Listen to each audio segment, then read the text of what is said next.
little bit fancier with every show. Yeah, that was good. That was cool. What's going on, everybody? Cult of Collectors. So did they open up? They got a top loader. They got a top loader. Is that what that was? That's what it looked like to me. The beta top loader. Yep. That was awesome. Yeah, that was awesome. You remember that episode?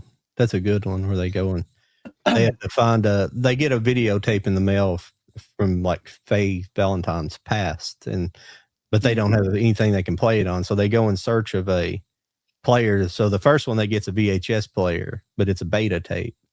So they end up going into some wreck, something floating out in space. So they have to climb down into it, and they find a bunch of old like beta play to play it. So that's an interesting episode. I like that one. That's funny. That's funny. Well, welcome everybody. Cult of Collectors tonight. We missed last week, but we're back, and we got Geno tonight. Well, hello, sir. How are you doing? How you do? How you do? Oh, this is exciting. Hopefully Lauren will be popping in any second. She advertised that she was coming, so we'll see if she shows up any second now.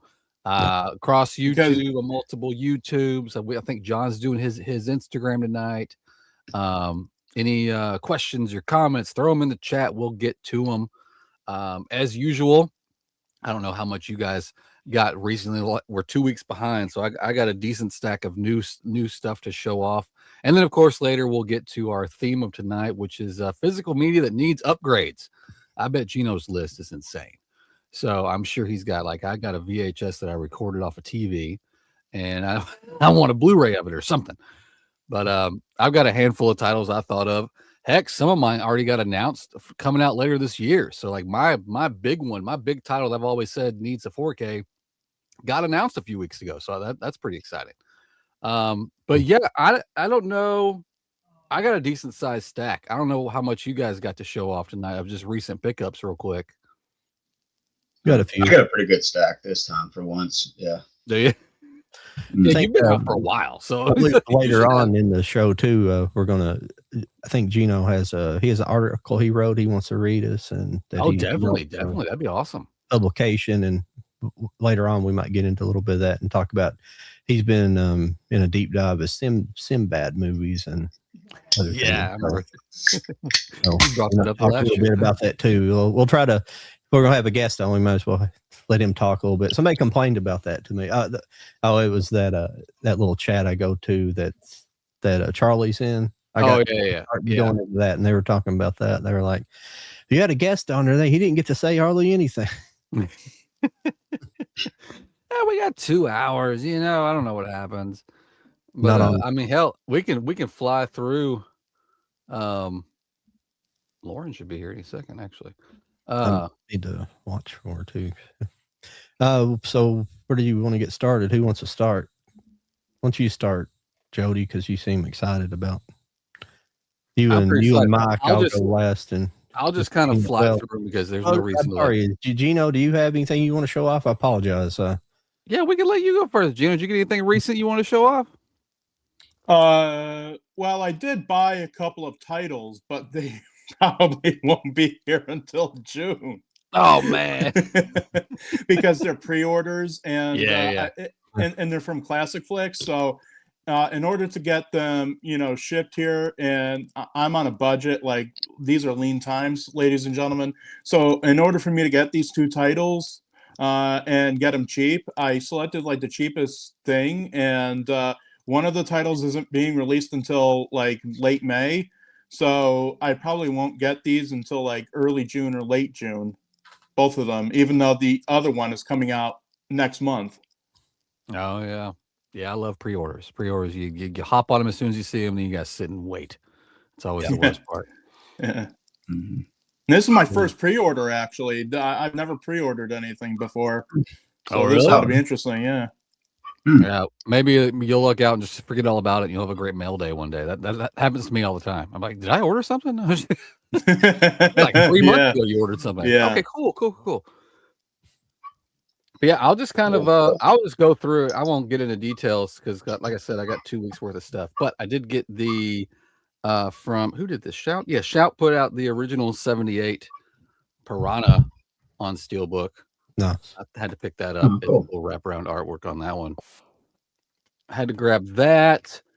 I thought I pre-ordered, but I guess I didn't. But I looked out and they still had some in stock. The original Westworld from Arrow Video on 4K. Oh, Had to yeah, I grab got that. Yeah, I pre-ordered that. Or not pre-ordered it. I got it. I thought I did pre-order it. Surprise. And when I saw that I didn't, I saw people started posting it. I looked back. I was like, oh no, I didn't get that. And then this one actually came late. I was worried I was going to get one of those Amazon emails saying, sorry, we can't get your shit to you. But I got the complete Cobra Kai series.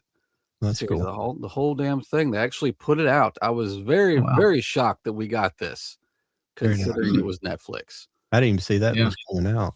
Yeah, that's pretty. That's been really popular. Yeah, and I still need to finish the last season. To be honest with you, that Westworld, I've seen it coming out, but I was kept being like, I don't know if I want to rebuy that or not. Because I have them both on laser. I have Westworld and Future World on Laserdisc, and and I've never seen anybody hardly talk about Future World.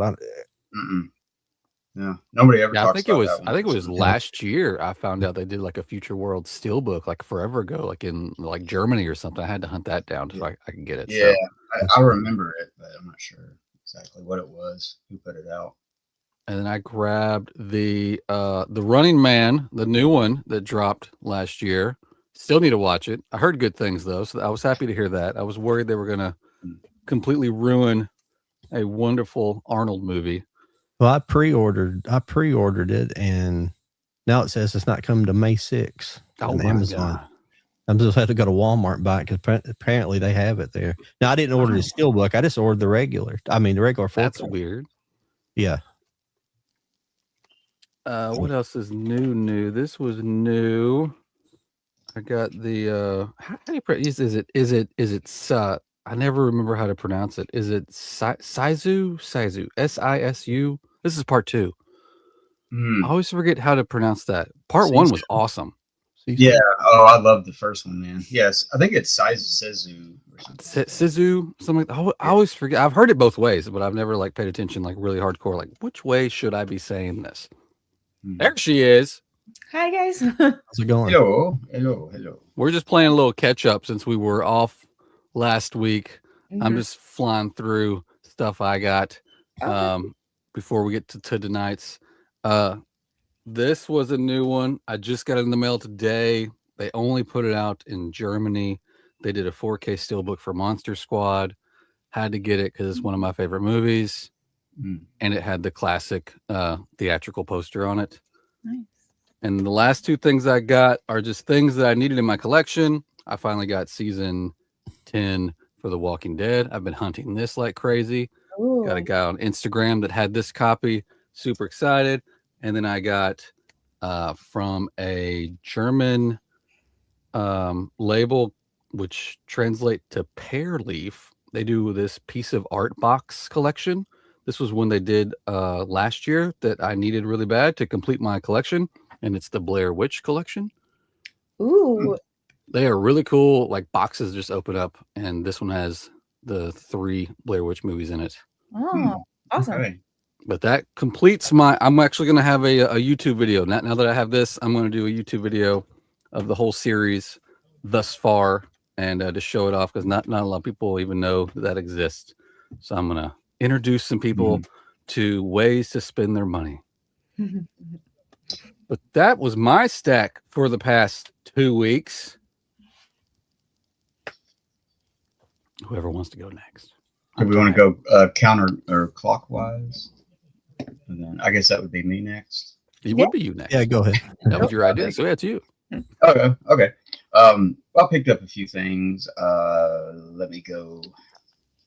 Now, I've been excited about the John Woo stuff that's been coming out by Shout Studios.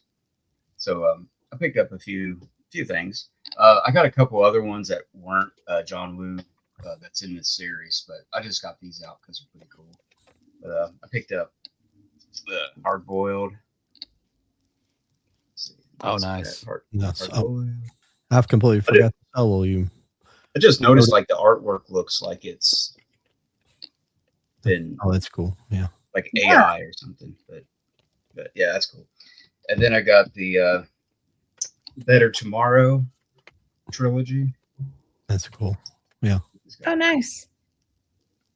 Yeah, three that's of good. those. Yeah, they're really nice. I mean, as you can see, it's like really shiny, really smooth. And then I got one of my absolute favorite films of all time, The Freaking Killer, John Woo's The Killer. That's a good one. Yeah, it's pretty nice. It's nice. Who's It's got who three put all guests. those out? Shout Studios.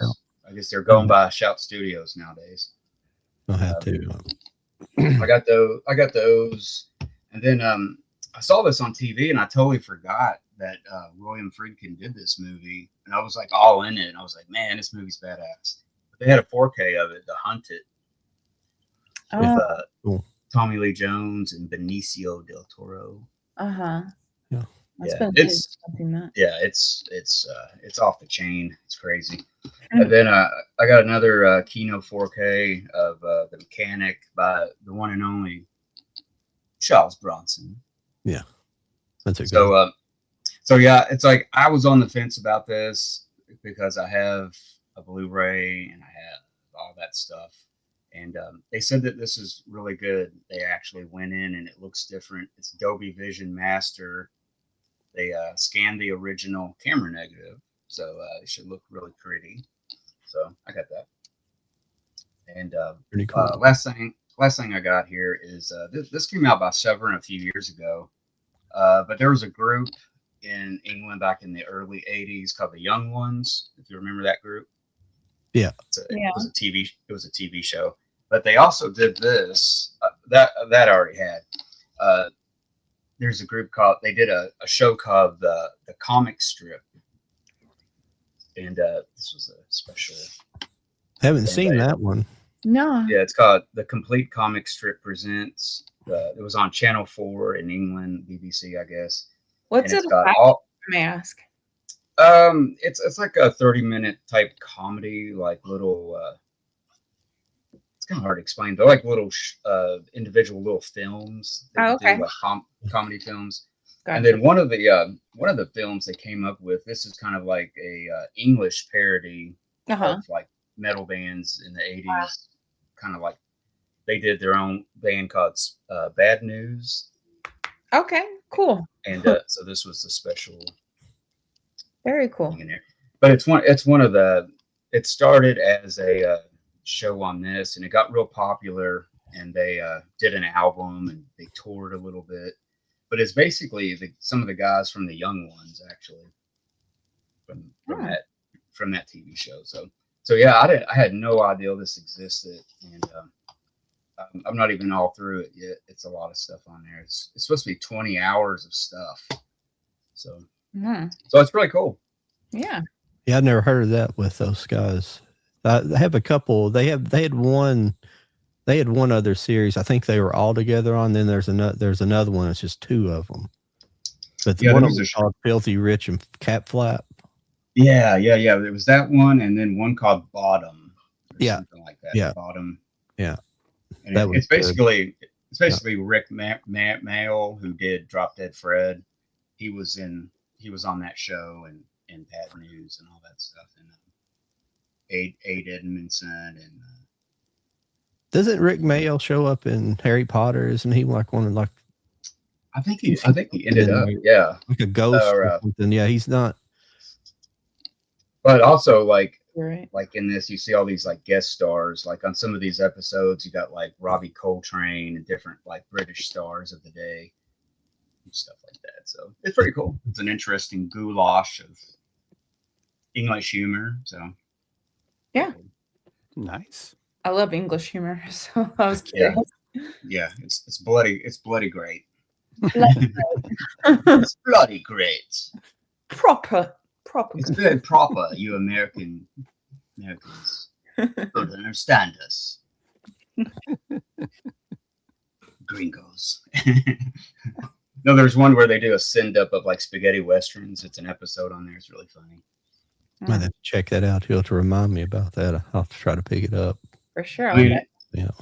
I'm not sure if it's in print. It may be. Severin's website's kind of hard to navigate to see what's still in, But I found it on eBay, and it was about I hate to kick myself in the butt for spending $30 for it, but there's so much stuff on it. It's worth every penny to me, anyway. Yeah. So I mean, I like Monty Python and all that stuff. And, I was just about to ask, do you watch other like British like cinema and stuff like that? oh yeah. Yeah. Of course. But of course. of course. But of course.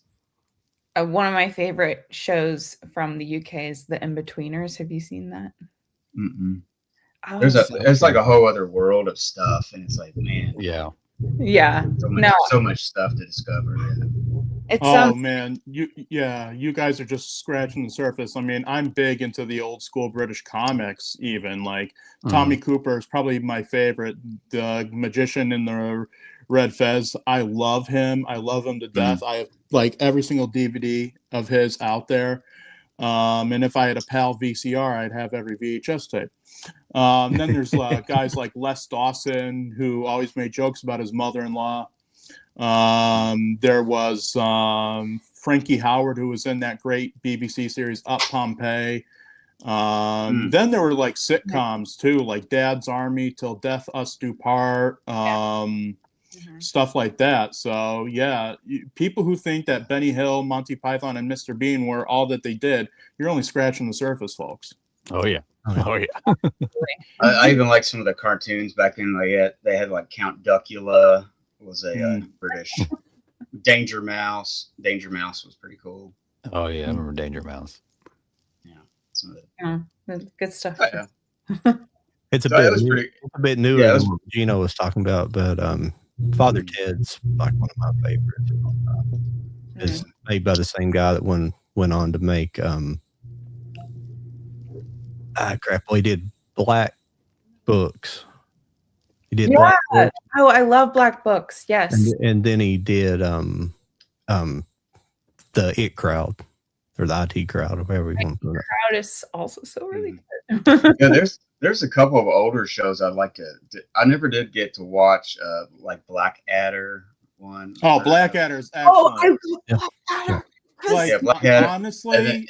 And then honestly, Blackadder is better than Mr. Bean. Like, I gotta say, the humor, the level of humor, it's 1,000 times better. I mean, I do love Mr. Bean, and I see what he was going for with the whole Miss Yahula's holiday type humor and everything. And he's obviously inspired by a lot of other, like, especially the silent comics.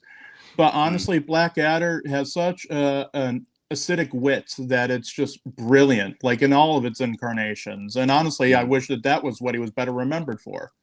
You know, I agree with you. Yeah, I mean, again, Mr. Bean, like, still classic, but I agree with you that Blackadder, like, it just has such a deadpan humor, and it's just so well done. And I love all of the performances, like, and just it's just I could go on forever, but I completely agree with you. Yeah, like probably if there's some English people watching us right now, they're just like, "What?"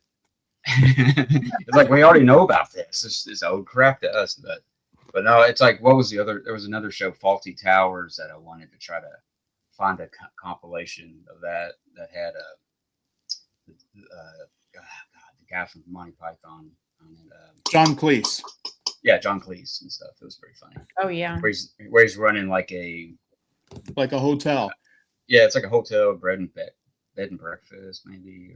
And you know that they did like an American version of that. It didn't last very long, but they did an American version of that with B. Arthur in the John Cleese role called Amanda's by the Sea. It was really, really bizarre. And that show had the unfortunate disadvantage of being paired up with one of the rather notorious McLean Stevenson bombs titled Condo. So, yeah, Amanda's didn't do so well, and being paired up with one of McLean Stevenson's stinkers didn't help any. But well, I was surprised that there was a show that actually started as like a little skit on this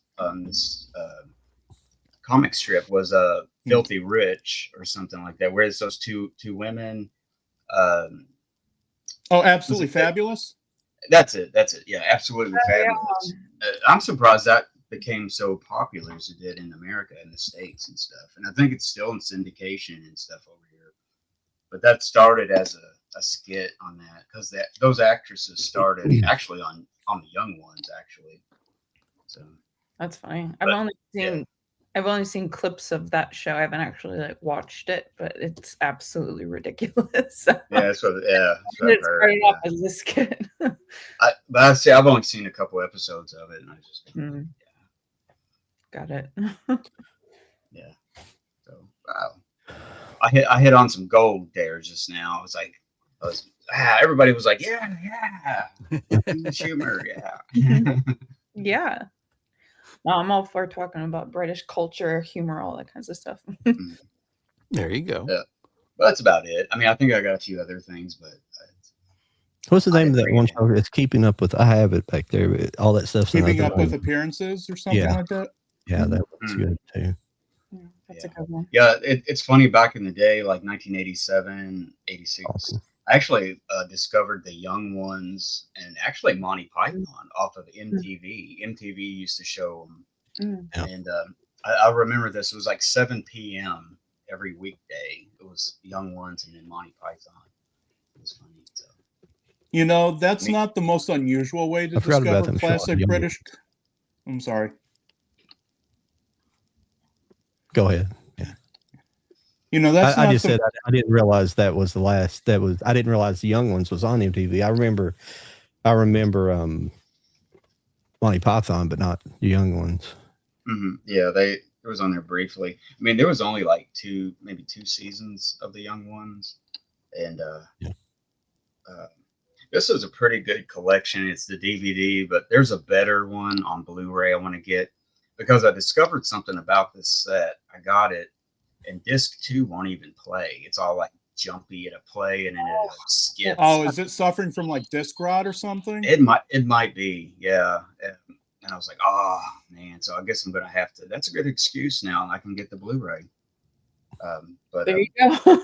Yeah. I mean, this was from 2007, so it might be that was around that year of whoever was manufacturing discs, like and discs made Warner in Brothers. Mexico, I think, were the primary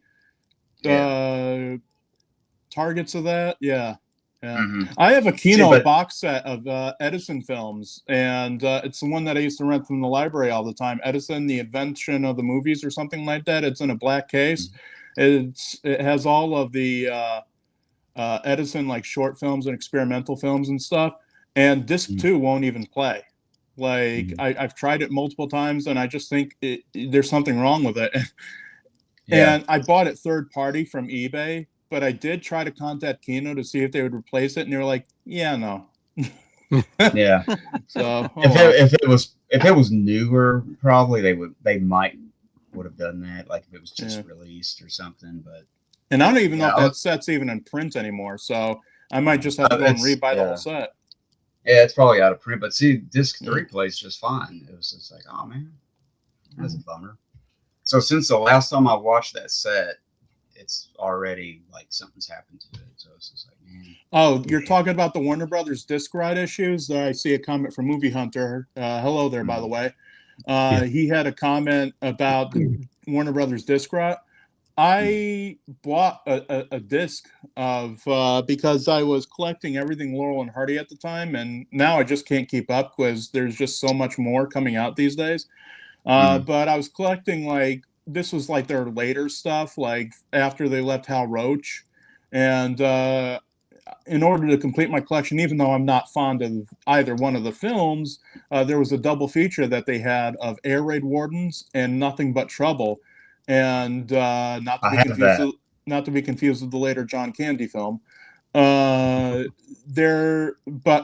when I got it, I put it in the player and it just would not play at all. So yeah, the classic comedy teams sets from Warner Brothers are among those sets that had the disc rot issues I found out. So thankfully I replaced that disc, but still it was quite frustrating to have a disc that wouldn't play.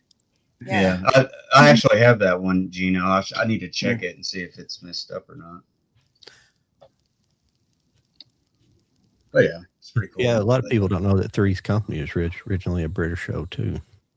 Yeah, and then and then the Ropers, the ill-fated The Ropers, Oive was a spin-off from, I believe, a show called George and Mildred, which I believe in and of itself was a spin-off of Man About the House, which was the Three's Company proxy in the British Isles over there. Mm-hmm. Yeah. That's funny though. You found that out later on, It's like, wow, I never knew that. Yeah, for sure. I'm trying to think of what there's a couple else that people never think about. I'm not talking about like The Office, the obvious stuff, but the new stuff. But oh yeah, there's been some other things throughout the year. Well, Sanford and Son. What was Sanford and Son was a spinoff from a show called Steptoe and Son. Mm-hmm. Yeah. John, what was that show that you were talking about that was based on? The Office was based on. The Office. I just heard that recently somewhere, and I can't think of what. It's called The Office. It's the Ricky Gervais. That's it. Yeah, that's it. Yeah, he was talking about that. Yeah. Okay. It's called the same thing. The Parks and Rec, I guess maybe you're thinking of. And by the way, Mike, you were talking earlier about how you discovered Monty Python on MTV. That's not the weirdest way to discover a show like that. You want to know how I discovered Mr. Bean? I discovered it by just flipping through channels, and I wound up on none other than Telemundo. And Telemundo was re-airing Mr. Bean, reruns. And that's the way I discovered it. I was like, oh my gosh, I'm here for it, even though I can't understand the look of. But you know what? You didn't really need to understand Spanish, because the thing is it's mostly a silent show. He barely ever speaks at all, which, I was there for that. And then I picked up the DVD set and everything. So yeah. And it's also on Spanish television where I discovered Beekman's World. So, Oh, wow. El Mundo de Beekman. Yeah, right. This is great. Telemundo. Next up on Telemundo. That's funny. Yeah, I was probably like 11 back then when that was on there. So it was just like, oh, what's this? Monty Python. When I was watching that on MTV. That's how old I am. Yep. Yeah, right. 50 next month. Lauren, do you have anything you want to show? Yeah, Lauren, you haven't been here in a while. How big is your stack? Yeah. How big are your stacks? Mike made it weird. How big is your stack? Oh, no. I didn't mean it like that. I swear. We're just messing with you. Is it like a trip to IHOP level stack? Oh, nice. That sounds good right about now. Yeah. Jody, you just ate a whole freaking dinner. I could eat pancakes no matter what. It don't matter, man. Just scarf down dinner. I'll gladly take some pancakes. Mm-hmm. Bacon and flapjacks. So my stack is actually I went to a used bookstore recently. So I don't have actual like physical media, but I do have a couple of books, and they're like, a movie is based off of them. So I thought that counts. Show them out. So I got that. We'll start off with my pop figure that I'm really excited about. Oh, nice. Yeah. Isn't that company in like going through like bankruptcy or something? I've heard some bad things. Mm-hmm. He's cute. Leave him alone. Not involved in that. Oh wow, I haven't seen that one yet. Yeah, I was really excited about that. Now, would you be able to say that in that iteration of Dracula, he could literally be called Gary Old Man? For sure. For sure. Shut up. Gary Old. I've been on a Dracula kick actually, and this is leading up to what else I'm going to show you guys, because I have Audible. Do you guys know like Audible? Oh, yeah. Yeah, so I downloaded a copy where it's like an Audible exclusive, and Tim Curry narrates it. Oh wow! So I was really excited. So when I saw that, I was like, gotta have that. And then I have a graphic novel that I grabbed. It's got really unique kind of minimalist artwork and stuff like that. That's cool. I like that. I like that. That's cool. Yeah. And then I grabbed the original actual copy because I like to listen and read along. So I got these guys. Did you pick up? Did you get the Harry Potter, the reading forecast? Oh yeah, I'm on that. Don't you even worry. Don't you worry about that. I haven't got that one yet. I just have the regular ones now. I haven't got around to that yet. So yeah, they're they're amazing. That's actually I've been talking everyone's ear off that will listen to me. I love the like the OG, like just being read to you, and it's really great. But I love the full cast ones because it's not just that you have the full cast, but there's also like if Hermione's reading a book, you can hear the flipping of the pages, or like a horse rides by and you hear the clippy clompy, and it's like I love how immersive it is. It's really cool. So if you guys are ever interested in, absolutely recommend it. There's other ones like I'm also reading or rereading Pride and Prejudice, and then again the Dracula and stuff like that. So that they have some really cool ones coming out. Anyway, but Dr. Jekyll and Mr. Hyde. Oh, nice.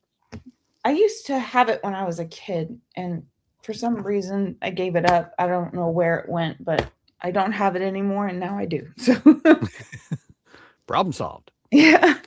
I Am Legend. Cool. Richard Matheson. Yeah. Now, this is kind of like, I don't know how if I should even bring this up with a woman in the room, but you know, his duel story being printed in Playboy, that duel story that later got turned into the film by Steven Spielberg, fascinating read, and even a better film. Oh, interesting. Oh, yeah. I didn't know. Oh yeah, duel. Yeah. So Steven Spielberg, ladies and gentlemen, got his career started by a story written in Playboy magazine. Nice. Fun. Yay. Nice. As do they all. Don't worry, we only read it for the articles. That's Yeah. right. Definitely. Yes. No pictures. Point to prove it. And the next one is World War Z. Oh, nice. I obviously know that it was based off of a book, but I've never read it before, and I know some people naysay the movie. I mean, to each his own, but yeah. Later on, I found out that's Mel Brooks' son, Max, that wrote that. I thought, oh wow, that's pretty cool. Yeah. So I thought that was a cool find. And what else do I have? Oh, I've got two more, if you'll indulge me. This one's kind of fun. Obviously, Stephen King. We love Stephen King, but I'd never heard of this, and I read the back, and it has some really interesting stories. It's like a short collection, I believe. But yeah, it looked very intriguing, and it was one of those ones where it's like, I'm gonna give it a shot.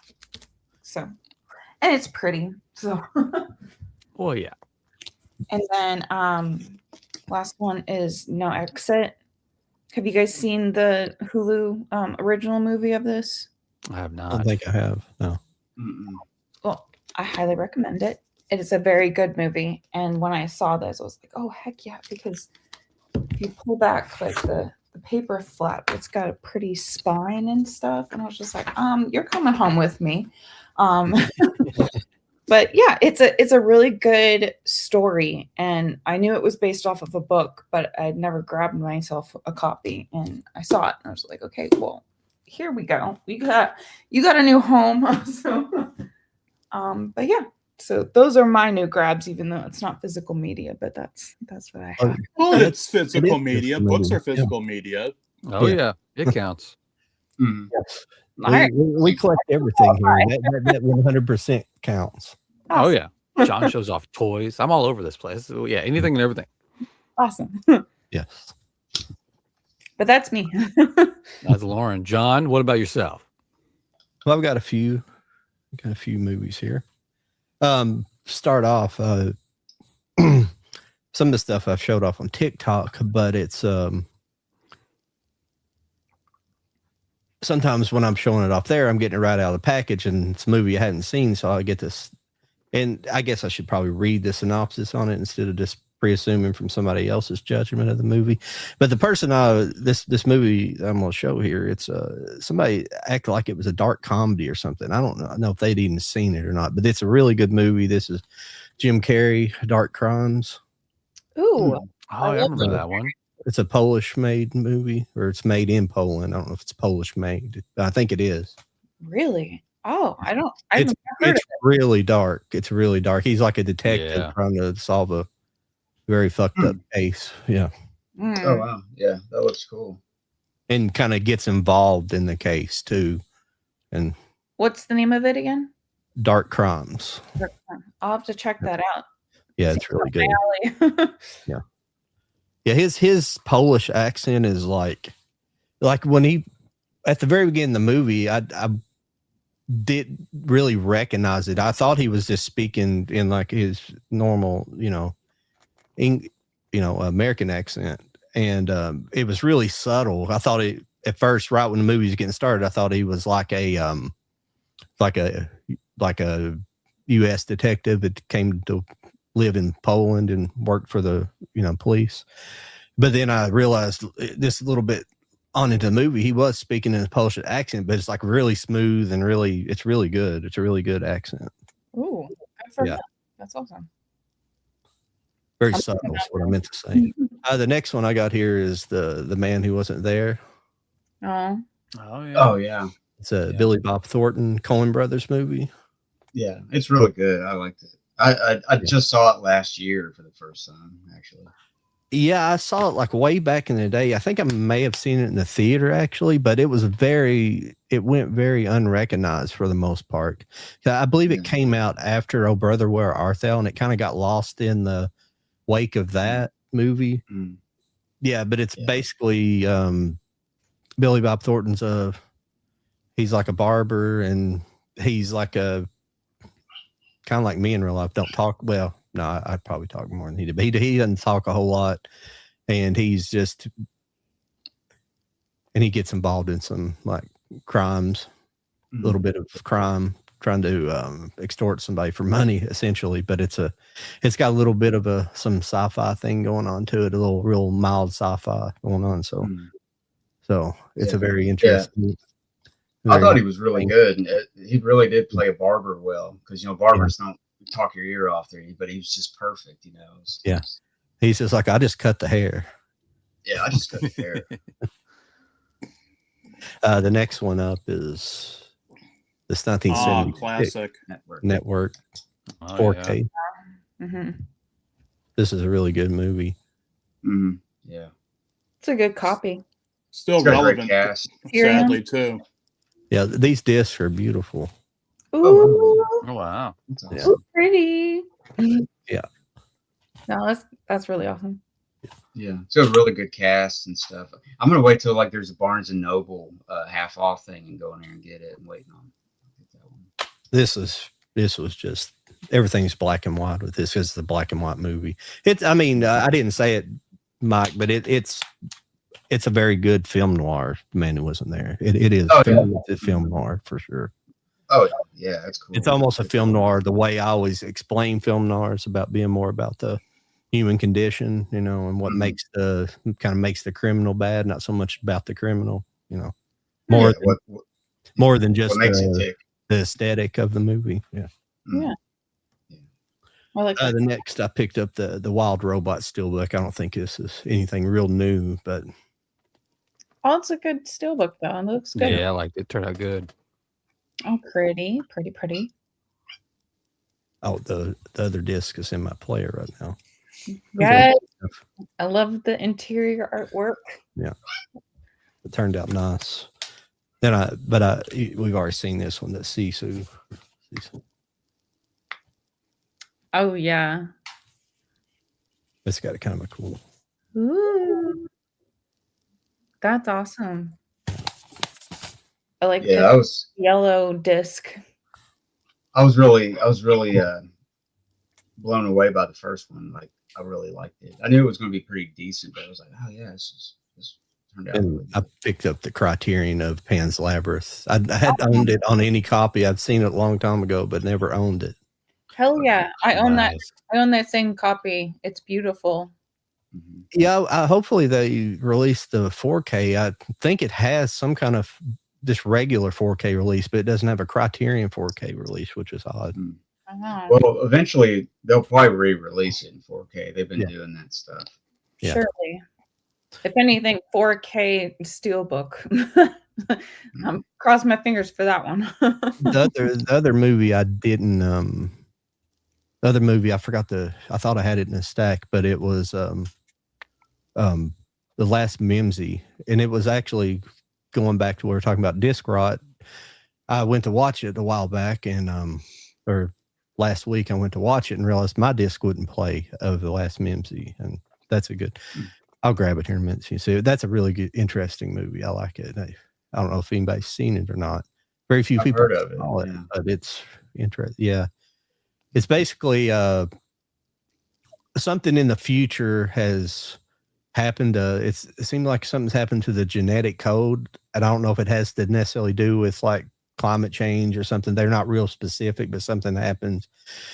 So this scientist is sending these bunnies back in time because humans can't be transported.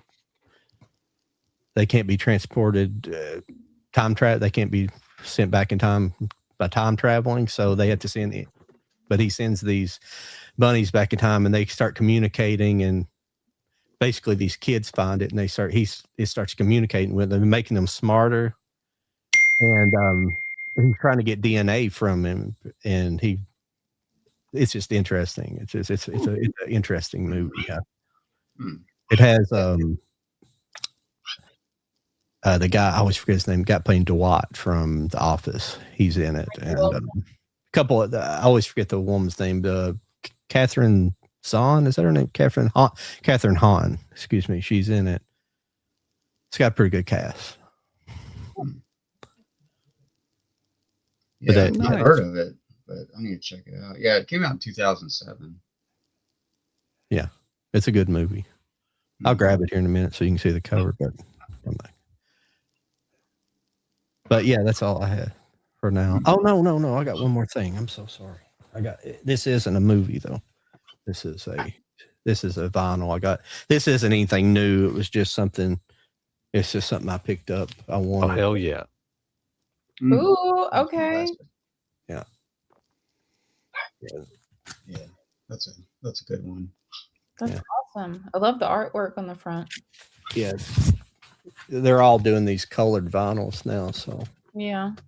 I remember buying that CD when it came out. Good God, I'm old. Yeah. Oh yeah, that's it. That's a cool. Oh, that's color combination. Pretty. Yeah, I like the yellow and blue. That combination. Yes. Oh my gosh. That's cool. Yeah. Awesome. Oh yeah, it has an insert too, like a lyric sheet and. No, that's awesome. Yeah.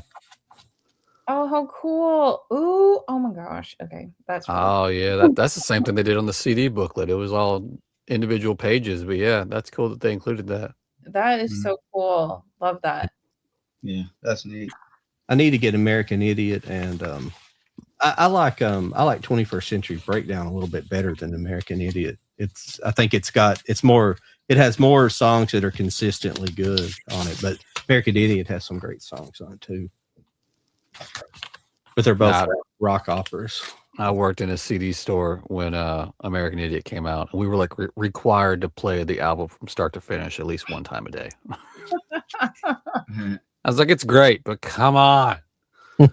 Oh, totally. I used to work at a restaurant where it's like consistently it was the exact same playlist every single day. Oh yeah. That's Somebody awesome. Somebody kill me.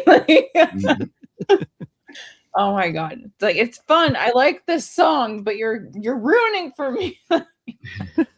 Somebody they're just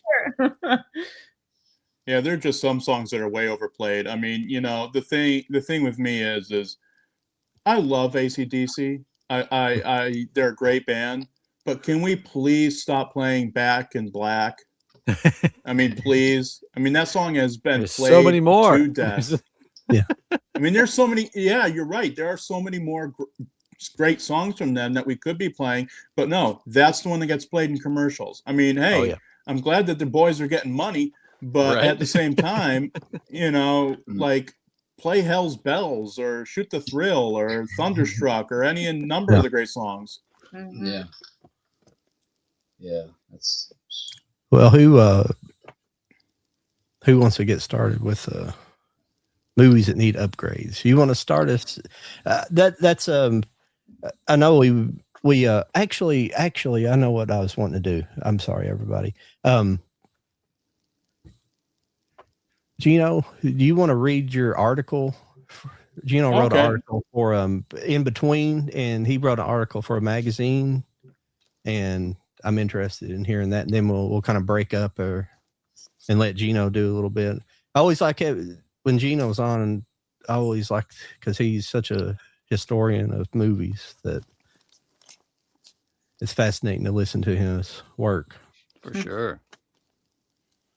Okay, hopefully I read this. Hopefully I could read this in one pass and not have to correct myself, because I hate when I read something and I have to correct myself constantly. But the way that my friend formatted the article, it's kind of weird, so bear with me.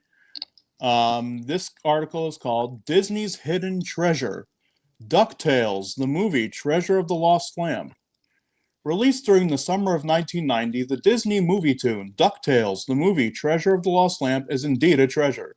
The film, based on the then popular 1987 animated television series DuckTales, is not only an enjoyable animated treat, but also historically significant, as being the final Disney animated feature to be animated almost entirely by hand, with hand inking and painting. After Treasure of the Lost Lamp, Disney shifted to computerized techniques to help with the production of their quote-unquote traditionally animated feature films. For many working on the production, this was their chance to prove themselves worthy of feature production. Instead of being animated at the Disney Studios in Burbank, California, Treasure of the Lost Lamp was produced by an international animation team, with work being done in the Americas, France, and Asia. As such, the work does vary in quality, and the animation ranges from top tier to mediocre. However, this isn't to say that the film doesn't have merit. While it ultimately wasn't the box office success that the producers wished for, the film became an instant cult classic on home video and numerous airings on the Disney Channel. The film, which sees wealthy billionaire Scrooge McDuck and his nephews traveling to Arabia in search of the long-lost treasure of Kali Baba, was an experiment for international studios. David Weimers, creator of the DuckTales television series, noted in a 2020 interview with Sci-Fi's Christopher Inoa that, quote, they, meaning Disney, wanted to see if we could do a sort of Disney Light, a feature film but for less money. They also wanted to see if they, being the foreign animators, could succeed, so we set up studios in London, France, and Australia. French animator Pierre Lafute recalled, it was very big for us. Disney coming here to Paris, it was incredible. There was no Pixar or DreamWorks. Disney was really the only one doing feature films. In addition to the animation, Treasure of the Lost Lamp also boasts a rich voice cast, with Alan Young, Terrence McGovern, and Russi Taylor reprising their roles as Scrooge, dim-witted pilot Launchpad McQuack, and nephews Huey, Dewey, and Louie, respectively, from the television series. The film also brought on popular actors Christopher Lloyd and Richard Libertini as the film's villains, Murloc the Evil Sorcerer and Dijon the Wayward Thief. As the film is called Treasure of the Lost Lamp, the film needed a genie, and surprisingly, Weimers had only one person in mind. Weimers said, quote, I called up Jeffrey Katzenberg and told him I want Robin Williams, as Weimers had worked with the talented comic during his tenure on Mork and Mindy. Unfortunately for Weimers, Katzenberg was not answering his calls, so the role ultimately went to famous confetti-tossing comedian Rip Taylor. Interestingly, Williams would later voice the genie in Disney's 1992 hit Aladdin, and the rest was history. As a child, I loved the DuckTales television series and the Scrooge McDuck character particularly, so Treasure of the Lost Lamp was a certifiable hit for me. I loved and still love everything about it, from the feature-quality animation to David Newman's impressive scoring, the voice cast, and the wonderful fantasy aspects of the film. Treasure of the Lost Lamp ticked all my boxes. Revisiting the film as an adult, I still love it. Having recently seen such films as The Seventh Voyage of Sinbad, I've come to appreciate Treasure of the Lost Lamp even more profoundly. The character of Murloc, the sorcerer who hunts down Scrooge to steal back the lamp, can be seen as a descendant of Torrin Thatcher's Shakura from the Harryhausen animated Seventh Voyage film. The film's poster also evokes such timeless adventure tales as Raiders of the Lost Ark, with Scrooge McDuck as the Indiana Jones character. The film is an amalgam of classic adventure and Arabian Nights stories, with the brilliant Carl Barks' Uncle Scrooge comics serving as main inspiration. The film admittedly loses speed once the action returns to Duckburg, but as soon as Murloc and Dijon return to the story, the thrilling adventure doesn't let up. Not only does Scrooge have to battle Dijon, who steals Scrooge's fortune, but he also engages in combat with Murloc, when the latter transforms his luxurious money bin into a twisted den of evil. Of course, this being a film aimed squarely at children, there is a moral to the story. Love is the world's greatest treasure. Even so, the film is an enjoyable 74 minutes of charming animation, beautiful music, and a heart that is so woefully missing from today's animated output. Another thing worth considering, while Treasure of the Lost Lamp ultimately underperformed at the box office, it did inspire Disney Brass to allow the international studios to continue producing feature-length and television animation. Indeed, had it not been for Treasure of the Lost Lamp, the animated landscape would have never seen the release of the equally cult classic, A Goofy Movie, which served as an adaptation of Disney's successful animated series Goof Troop. While Treasure of the Lost Lamp may be seen as a mere big-screen adaptation of weekly television series, there is so much more to it than that. It was Disney's last animated film to be completely cel-animated. It was also an experiment to see if the international studios were up to the task of creating an animated feature. For creative people of a variety of talents, its creation granted a wish no genie could ever fulfill, a chance to work on a Disney animated feature film. Treasure of the Lost Lamp is indeed a treasure, a beautifully animated and wonderfully scored treat featuring characters who have become household names. I must also admit to loving that iconic DuckTales theme heard in full stereo at the end of the picture. If life is indeed like a hurricane in Duckburg, Treasure of the Lost Lamp is a cyclone. DuckTales, woo-hoo. Very good. Very Awesome. good. Very good. That was a good article. I like that. Thank you. Very nice. That probably can lead into your first movie that needs to be upgraded. Or Right. get a physical release at all. Didn't you say was only on television? Well, the thing about DuckTales the movie that's weird is that it was all over the place on VHS, on the Disney Channel, and I have like multiple like off-air recordings of it. Like I love the movie so much, and Jody well knows that I have like 12 VHS copies of it. That's a great picture. I even have a television recording from 1997 that has like Sabrina the Teenage Witch commercials and Bop It commercials, so it's like a nostalgia gamut. Yeah. But the weird thing about that movie is that it was released briefly on DVD in 2006. Then it was quickly yanked off store shelves so that it could be sold under the Disney Movie Club, which or whatever. Yeah, exactly. And it wasn't until I believe 2014 or so when it was reissued again on DVD, but for a broader consumer base. So yeah, that interesting, very, very interesting. And the remaining episodes of the series, there were 3 box sets of the original series that were put out there for the consumer average consumer base. But then the last few episodes, lovely Disney in their infinite wisdom, and as Lauren pointed out, put out the remaining episodes in the Disney Movie Club. Like, excuse me? Yeah. And now when you want to get it, you go on eBay and they're charging like $64 to like $74. It's like ridiculous. Yeah. Stupid. Growing up, I remember like it's like, oh, like this Disney movie is available, but hurry up and get it before it goes back in the vault. I'm like, why does that? The going back in the vault bullshit. Yeah. It's good marketing. Yeah. Good marketing because they get the money. I just like, can I just like have it? Like, why have to rush to Target tomorrow because it's going back in the vault on Wednesday? Yeah. Because once they close the door, they're never open it again. Yeah. No. Yeah. Until it's on Disney Plus, and then you have to pay whatever it is to have the. And what's sad is Disney's got their hands on so much. They could care less about physical media. They're giving it to us, but they're giving it to us. They're like the highest priced studio that puts out physical media. And I think, honestly, that's part of a plan that however many years down the road, they're going to be like, see, guys, you're not buying it like you said you would. It's like, well, we're not buying yours because it's too damn expensive. Yeah. And so they're going to throw out some pie chart and it's going to show, and they're going to be like, well, we're just going to stop because the movie club died, 2 years ago now, I think. Yeah. They completely yanked the movie club. They clearanced off everything on the website.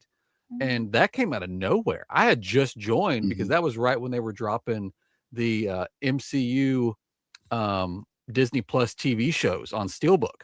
And they were doing a buy one, get one half off, but it was only if you were part of the movie club. So I joined. I was like, hell yeah, that's cheaper than going to the store. And within a year, maybe, they were like, we're done with the movie club. So it's like all this stuff just kind of just went away. And Disney, they've already pulled out of overseas market. So any like these fancy editions that I do group buys for, if it's a Disney film, it's a discless release. They don't have the disc with them because they can't get it overseas. So they've already pulled out of the market over there. Yeah, I was just gonna follow up with you, and if I'm understanding correctly, Disney bought the company that made the movie Barbarian that came out a couple of years ago, and they just it's just in limbo. There's just no physical release, and it's just so disappointing, and that scares the crap. I mean, you guys like also physically collect and stuff, so like that scares the crap out of me. Or it's like, no, I don't want to rely on you or your streaming service. Like I want to own it. So like when it goes off of your streaming service out of nowhere, like I at least have access to that movie.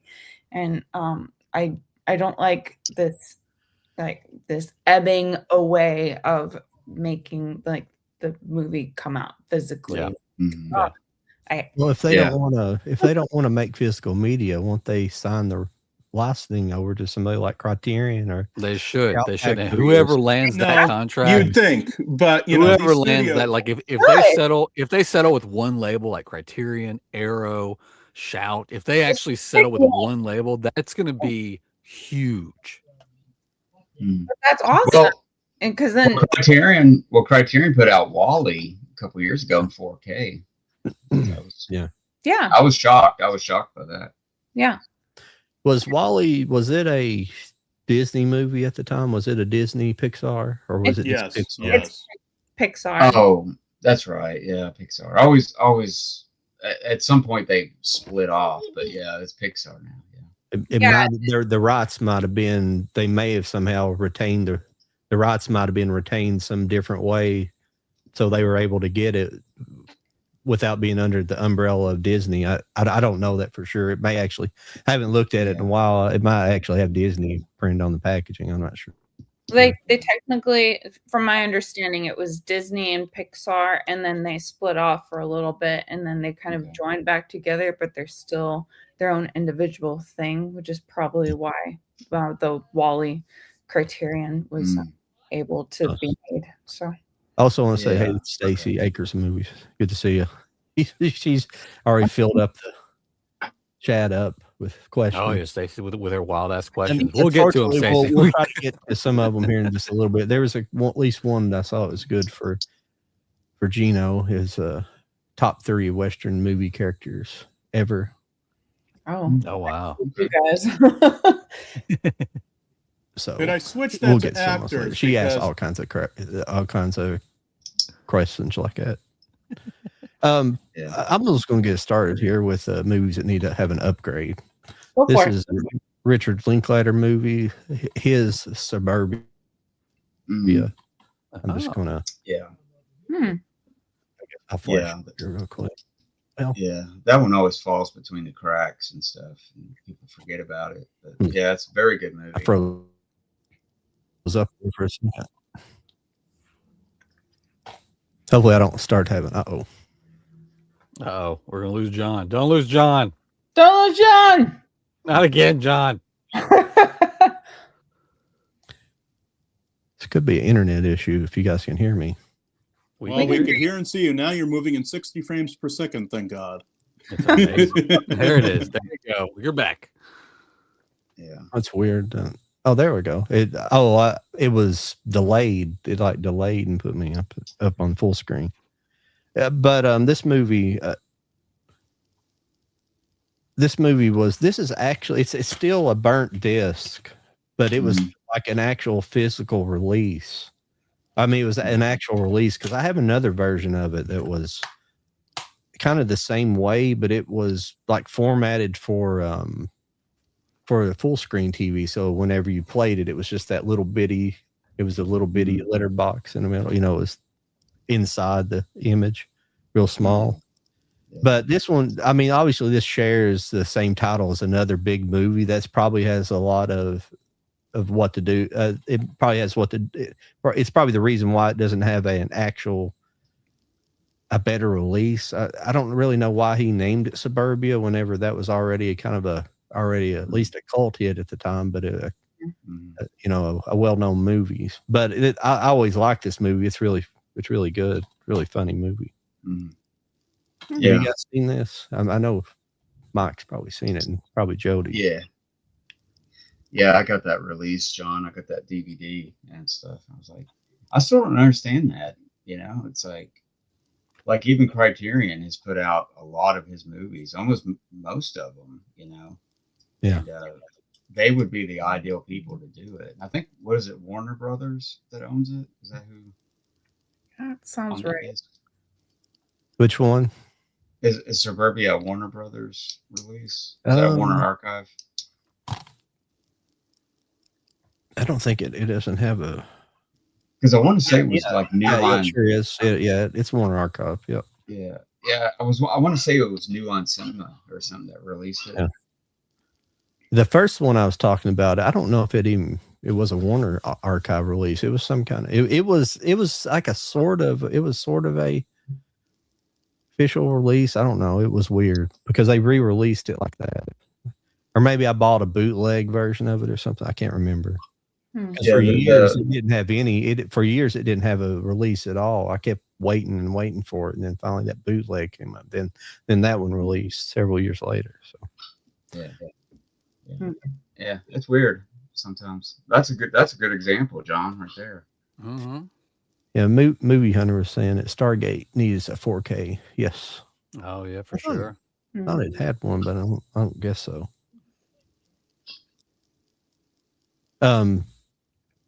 We want to go on the roll, or you just want me to show mine, or then If you got a couple more, go ahead. I'll show you mine. You can show me yours.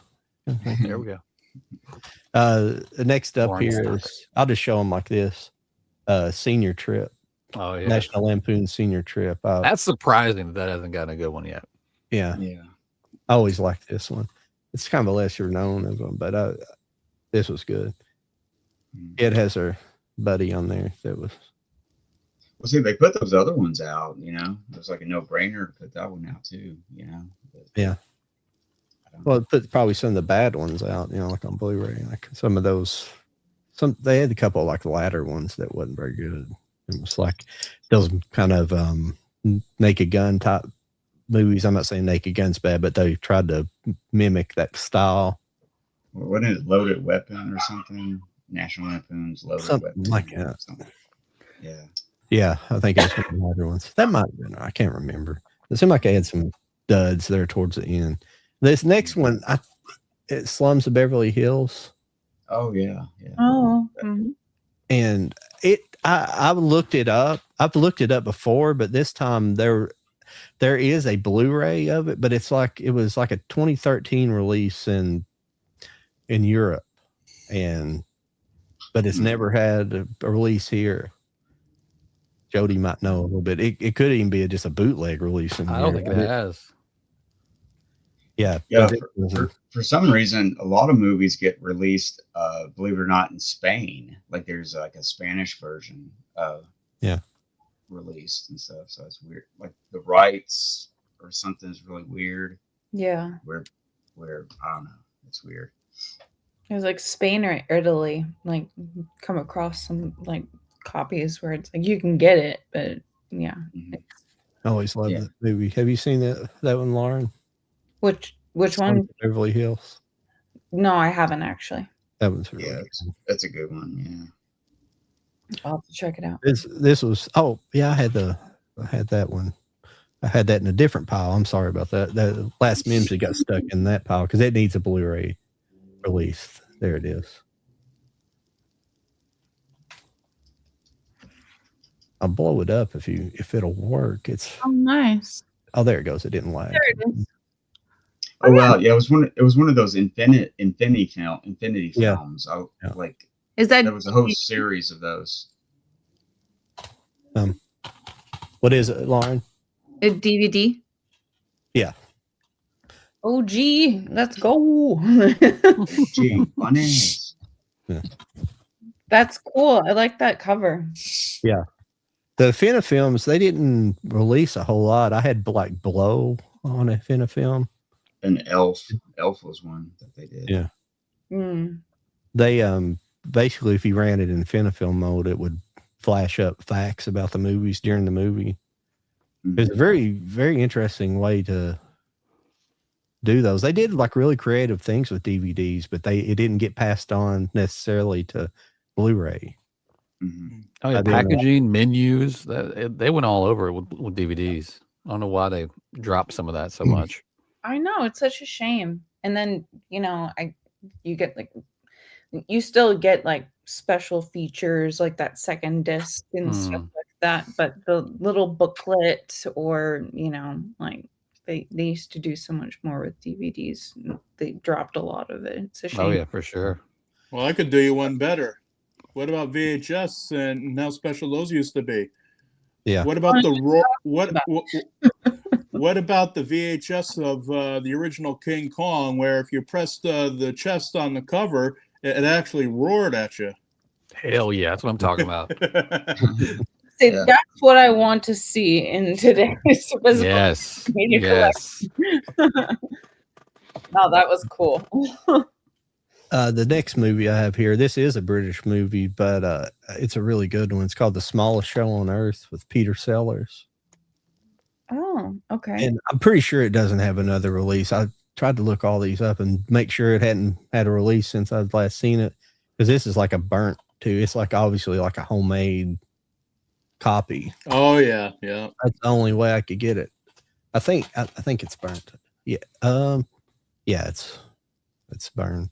But this is a really good movie. It's about basically a couple who, well, the man and the woman who inherit a movie theater, and they have to they're basically in competition with like a large movie theater across town that got built, and they're threatening to put them out of business. So it's just one of those kind of rally around your community kind of movies. Oh, nice. It's really good. Yeah. But Peter Sellers, he's like that real old man. It's another one of those movies where he's got like brilliant makeup on and stuff, doing like a age up progression makeup. It's really cool. But the last one I actually have on in physical here is the Gleaming the Cube. Yeah, we need that. And I've wanted this on Blu-ray forever, and they've it's one of those movies I would rent all the time. I'm shocked. I am so shocked that Shout or even Arrow or hell, Vinegar Syndrome. I'm surprised none of them have gotten to be able to do that. That's all I have on physical. I have some written down, but we might wait till we get to the end, so somebody might. The only one I think nobody will do is Can't Buy Me Love. Can't Buy Me Love doesn't have a Blu-ray release. I can't believe that. Oh, movie. really? Yeah. I've tried to, unless it has like a European release, but I looked it up and I couldn't find one.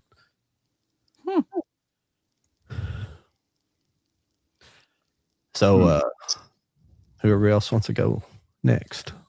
Well, my list was like not many because, like I said, anytime this question's ever come up for me, it's always been What Dreams May Come, and we're getting a 4K for that. So I'm super excited that's happening. And we're also for the Speed Racer movie, we're finally getting a copy for that. But I started thinking, freaking Airheads. I wore my shirt tonight.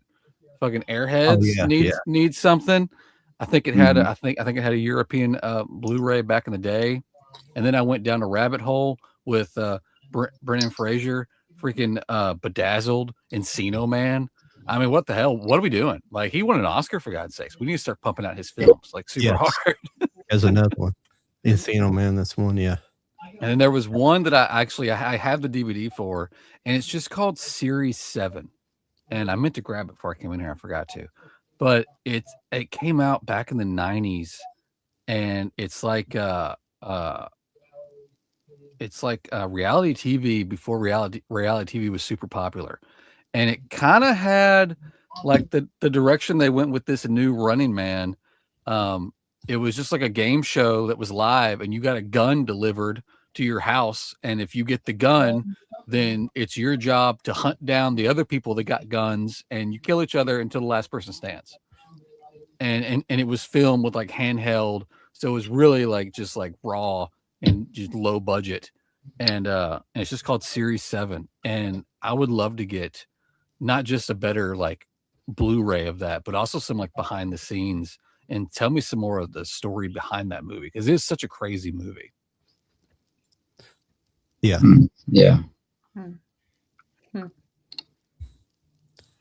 The reason I didn't break out, I told Geno earlier. He asked me if television was if we could do television. I was like, yes. Absolutely. The reason I didn't pull them though is because like everything. I mean, any old television needs to really be upgraded. Anything that doesn't have a physical media release. Blu-ray would be nice because Blu-ray is the more protected disc. You know, you don't have to worry about rot as much and things like that, and scratching. But it gets television series get expensive in Blu-ray, especially if you're trying to collect like an old set that, you know, those shows back in the 50s and 60s that had like 32 episodes per season. And like, yeah. Or more, 36, some of them. Is that all you got, Jody? That's all I've got, but I'm probably going to come up with more as you guys talk. So I was racking my brain earlier. I was like, what are some that I haven't, that I need? But so many have gotten them in the past year or two, and then coming up this year that I'm so excited for. Encino Man makes no sense why that's not got a. I know, right? Yeah. That might be like Touchstone Films or something that Disney owned or something like that. I can't think of it. It's most likely in the Disney vault somewhere, you know. Because they own like 20th Century Fox, and what else they own? Yeah, they just keep buying things. So yeah. We got to build up that Disney Plus catalog, you know. I know. Like Disney World having a Star Wars section in their realm, like that still bothers me, and it doesn't feel right.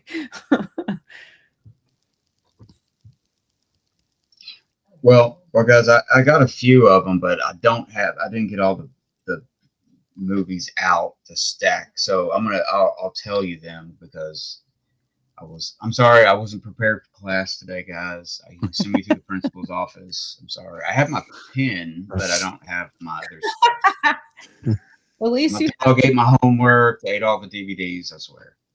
But no, there's a few right off the top of my head that I can think of. But now I know this one that Touchstone / this one, which Disney owns, which is weird. It's a movie called Blood In, Blood Out. It's like a gang / prison movie, and it's from 1993, and it's like this big epic, and I think I've covered it on my channel before. I have the DVD of it, but yeah, that's all it is. It's just like this simple DVD from like 2002, and it's I don't know. It's like a big cult hit and stuff, and I don't know why it's not on there. I think like earlier you brought up Oh Brother Where Art Thou? I don't think that's been put out on Blu-ray or 4K. Yeah. I don't. Yeah. I don't Yeah, think it's got Blu-ray, but I don't It's think got a it has- Blu-ray, but yeah, it does have a Oh. 4K. Okay. And like Sling Blade. Like Sling Blade. Yes. Yeah. Because Does it's it have funny. All does it I have- have is a laser disc of it. It's a Criterion laser disc of Sling wow. Blade, and That's cool. but I don't think it's. I don't know. Maybe I'm wrong with that. I don't need to know, Greg, but Looks like Sling Blade had a Blu-ray, but it's out of print. But if you really, really want it, they have one on Amazon for $124. I'll Jeez. pass. But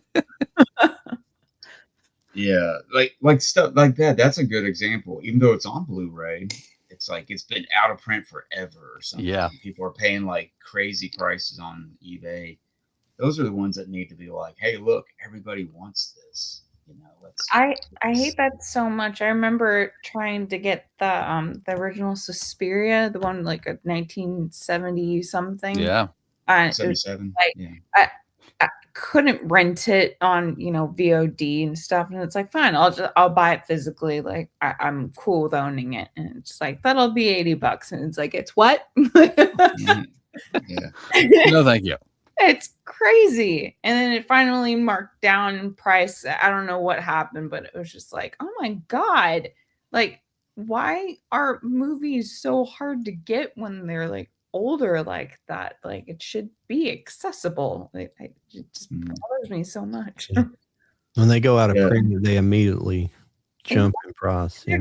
They're just gone, or they're on eBay for $100. Like it's all Mhm. Well, when they made the remake of Suspiria, all of a sudden, like there was a 4K of the original, and all this Right. stuff came out of the old one. exactly. Yeah. And Now They all go- of a sudden we can profit off of it again. Right. It goes up in price because Mhm. there's a lot of people like Jody who run out and buy like 2 copies of the Dogma Blu-ray. Yeah. Hey, I would I do the- wanted to make sure it came right. All right. yes, it's like I have one that's still in the mailer. I don't even want to open it from its Yeah. It's still original in the mailer. I know.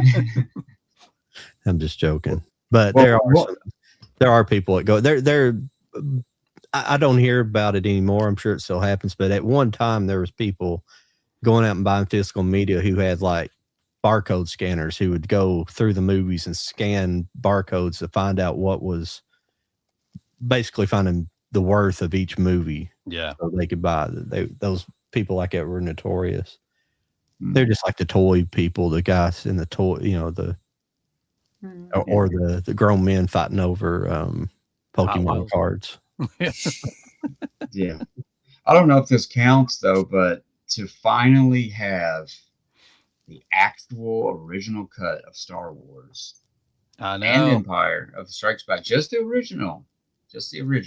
It comes out on Blu-ray, comes out on 4K, and they clean up the picture. It looks good, and we shut everybody up about it because Yeah. I'm one of those people that I want to see the original and just have the, I got like a fan edit copy of it, which looks pretty cool, but Yeah.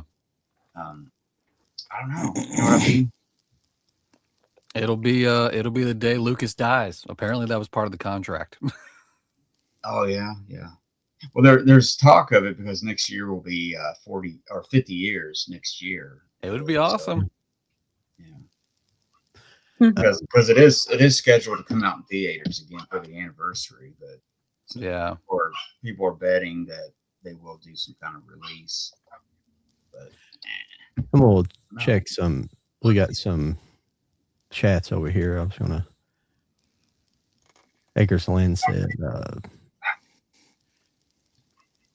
"Oh, was she talking to somebody else here?" But she said Sally Hawkins, Ethan Hawke movie. So, I'm sorry, I jumped right in, but she has some up here. It's a domestic. She said domestic disturbance needs to be upgraded, Oh yeah. and also stay tuned. Sorry if I'm just getting to your guys' chats. I apologize. Love that movie. And let's see, here's what else should she put up here? Fletch and Fletch Lives. I They have Fletch- Blu-rays. Fletch has a Blu-ray. Yeah, those are out on Blu-ray. Weekend at Bernie's 1 and 2 upgrade. Part 2 for sure. Part 2 doesn't have shit. Yeah, 1 has a Blu-ray for sure, but that's it. Let's see here. Movie Hunter, what do he have here? Oh, secret menus. Yeah, you could view from a computer drive, PC drive. Yeah, those. Yeah, they quit doing all that stuff. It just cost them too much money, I guess. Yeah. They got tired of paying that guy, you know. That one guy. That one guy. He's so good at it. I don't want to pay him. She put Heaven Help Us as an upgrade. Alan Hopper said, Heaven Help Us. Oh. Haven't heard of that one. Somebody else, I think, put Cocoon. I think Movie Hunter put Cocoon as well. Did I pass that up? I apologize if I did. Let's see here. Star Trek Voyager needs a Blu-ray. Yeah, I have all those on DVD. Short Circuit 2. Yep, Short Circuit 2. Yeah. Yeah, I like Voyager. Voyager gets kind of good after 7 to 9 comes on, and not because of she's hot. It's just because they finally put somebody. I like the fact that they put a woman as the captain, but they had to put kind of somebody annoying. She was, every time they came into her like her cabin, or her the captain's quarters, quarters. Yeah, captain's there quarters. It is. Yeah, and she'd always be like reading a book and like drinking espresso, like all. It's like, come on now. And when she was in her holodeck program, she was Leonardo da Vinci's protege. It was this. So when 7 to 9 came on, they like made her like butt heads with the captain all the time. Like, so it kind of evened that out a little bit. Other than that, it had some really good episodes. I like it pretty decently. That's funny. Yeah. I know I can't think of. There's some more I can't think of right now. It was actually a movie from like 1982. It's called Six Pack, and it had Kenny Rogers, and he has these like orphan kids, and they're like building like they have like a NASCAR. Yeah, you know what I'm talking about? Like, and yeah. I think it's only on DVD. Six Packs. You did say Six Pack. Yeah, Six Pack. Yeah, and then there's a movie called Heart. Oh, this might be the ultimate one. Heart Like a Will. Oh yeah, It yeah. was Bonnie Bedelia, and it's about Shirley Downey, the famous first female drag racer. And that thing, I already have a laser disc of it. I don't even think it's on DVD. It's in the 20th Century Fox had the rights to it, so Disney has probably got it. But yeah. I saw earlier today we got a bunch of Universal and Sony titles, like old ones that they're putting on Blu-ray. There's a 1935 Bing Crosby, Mississippi is coming on Blu-ray. George Burns' Here Comes Cookie is coming on Blu-ray.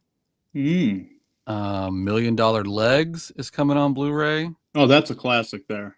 The for TV, here's a Dana Carvey classic, Blue Thunder. They're putting the complete series on Blu-ray for no damn reason. Yeah, short-lived. I remember the Dana Carvey show, but I don't remember. Private Benjamin is coming on Blu-ray. Oh yeah, Private Benjamin, man, that was always on TV when I was a kid. Crack Up from 1946. What else is there? There's a bunch. 2000 Years in Sing Sing. And The Private War of Major Benson. A bunch of older titles for sure. Yeah, some Warner Archive stuff. Yeah, it's pretty cool. Some of those I used to buy those all the time and watch them, but I kind of got out of the habit here recently, and I burnt myself out on watching film noir stuff there for a while. So I kind of got out of watching the older stuff, as the old stuff. I usually just buy. I'm nitpicky now. I'll just buy the ones that instead of just getting most of them. Just like, oh, it's a new title. Well, I was just buying too much. It's just creating too much of a backlog. I never. When I started collecting, well, most of the years collecting, it was just different in the early 2000s. You just didn't have the mass amount of choice we do now, right. And it was DVD, Blu-ray, then Steelbook, and then Criterion, and then Arrow. Like, they're just adding things on. And then you want that copy, you want that copy. I relate it. Yeah, my first I don't think years it was just DVD. Yeah, I don't think Arrow came around until like 2009, maybe 2010. I know, but you already have the copy, right? But then you see the Arrow copy, and it's like, oh, but I need that copy. So oh yeah, for sure. These are the same.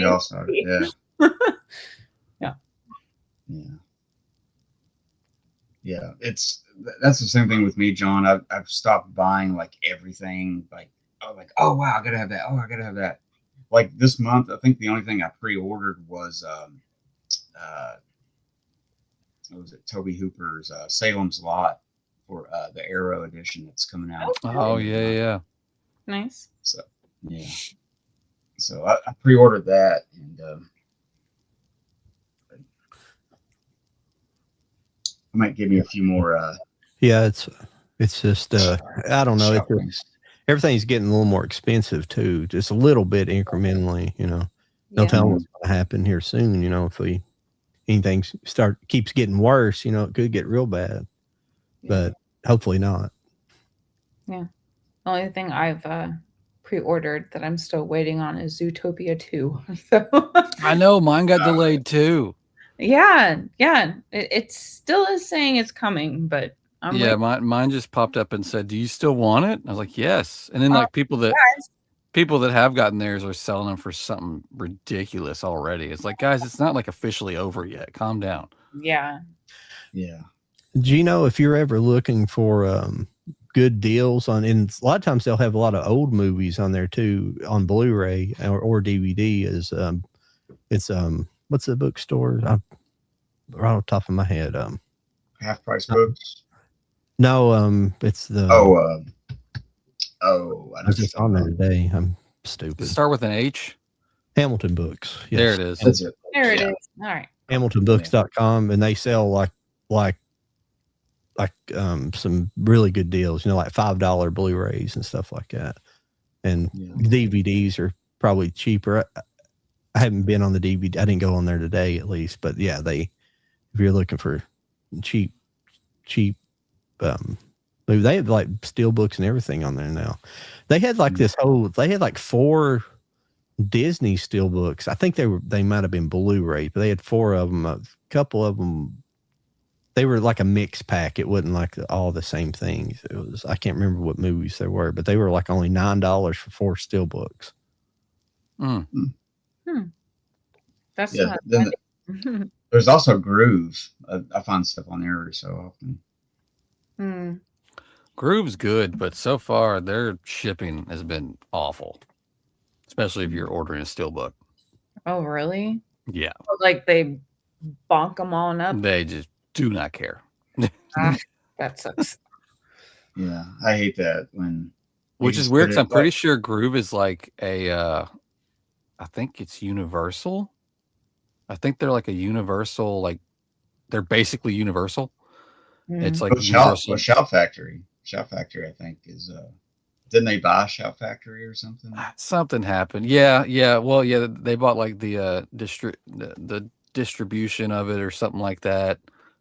Yeah. But they've made it really, really hard for other outlets that you would hope, like the Movie Room and other like mom and pop style physical media stores that are popping up online. But Groove is really just kind of taking over this market because it's got the backing of, I'm pretty sure it's Universal. I don't think I'm overstepping when I say that, but their shipping sucks. So it's like, if you guys want to take over this market, pack your shit. No, that's awful. And that's another thing that I find so annoying where it's like with Amazon or other companies like what you're describing, like with eBay, like, yeah, you're paying a little bit extra because they're, like, hey, we got something that you can't get, but they like bubble wrap it like 3 times. And Yeah. I've always had good experiences with it. Where it's like, yeah, I'm paying the price, but like you're making sure that my product gets here the way it should be. And there was one time I still own this Tucker and Dale versus Evil steelbook that got slightly dented, but it's enough where I'm like, fine, whatever.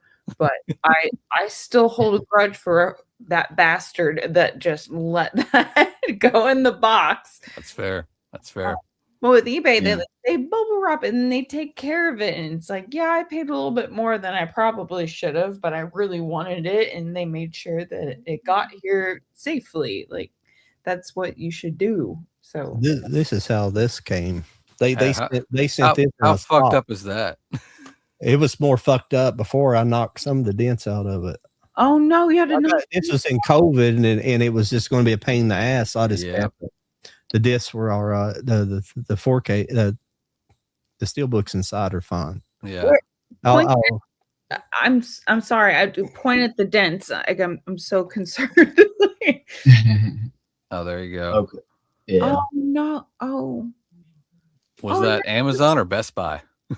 That was Amazon. Oh no, it was Best Buy.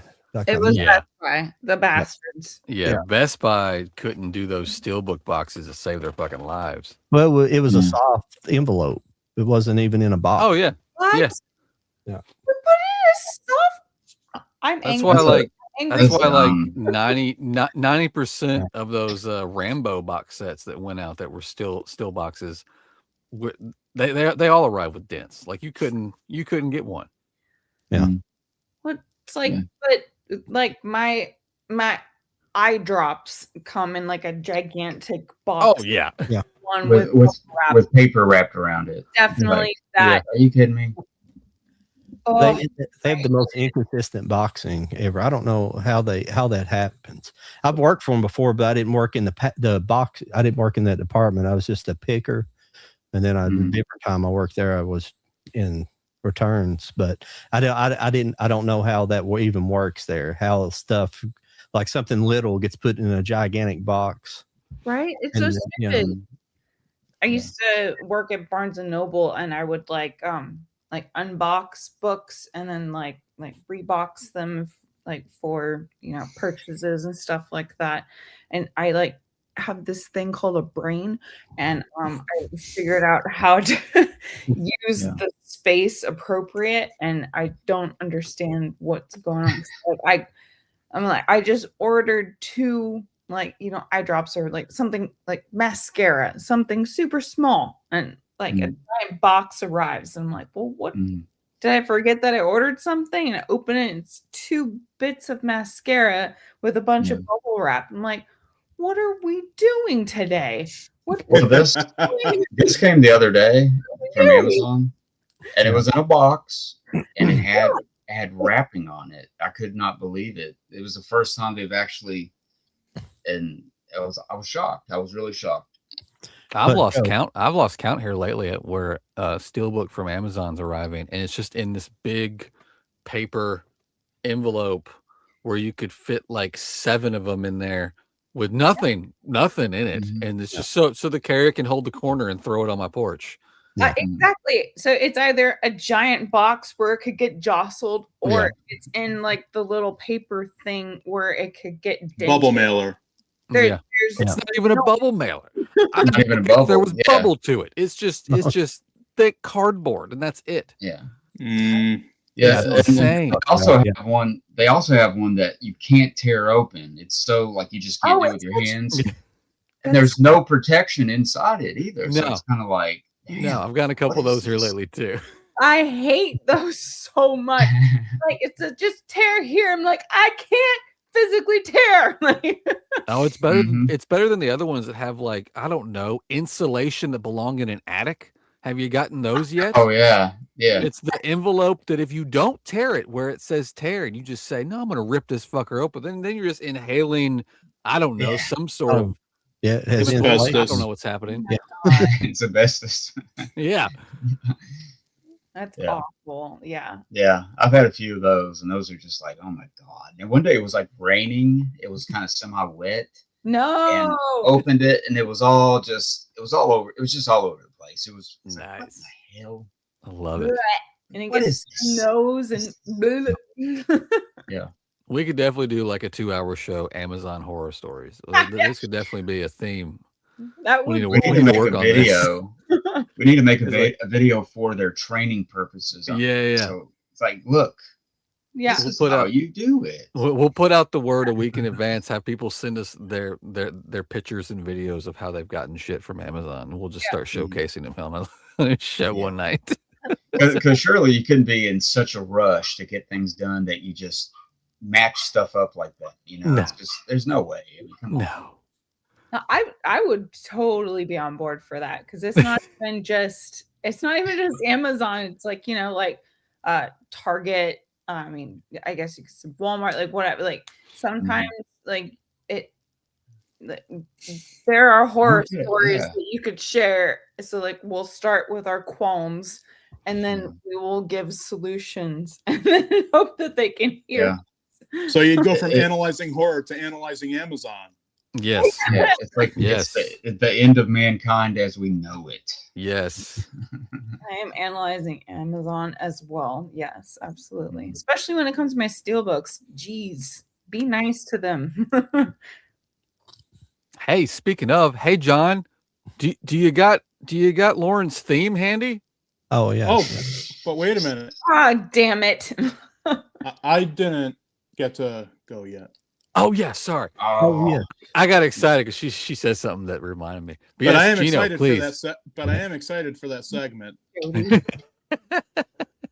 But all right, let me go here quickly. The first film that I'm surprised has never gotten a Blu-ray release. It got a DVD release, but in friggin' Germany. Okay. And it's a weird German DVD too. It's formatted weird and everything. Like if you try to do anything with it. But on these shores in America, it's stuck in like VHS hell. Oh no. And this is a movie that's kind of special to me because it essentially formed a bond between me and this guy up in Canada named Zane Clark. Hey Zane, how you doing there? And we watch movies, like we sync up each other's like plexes or whatever, and we watch movies together on like Facebook Messenger video or whatever.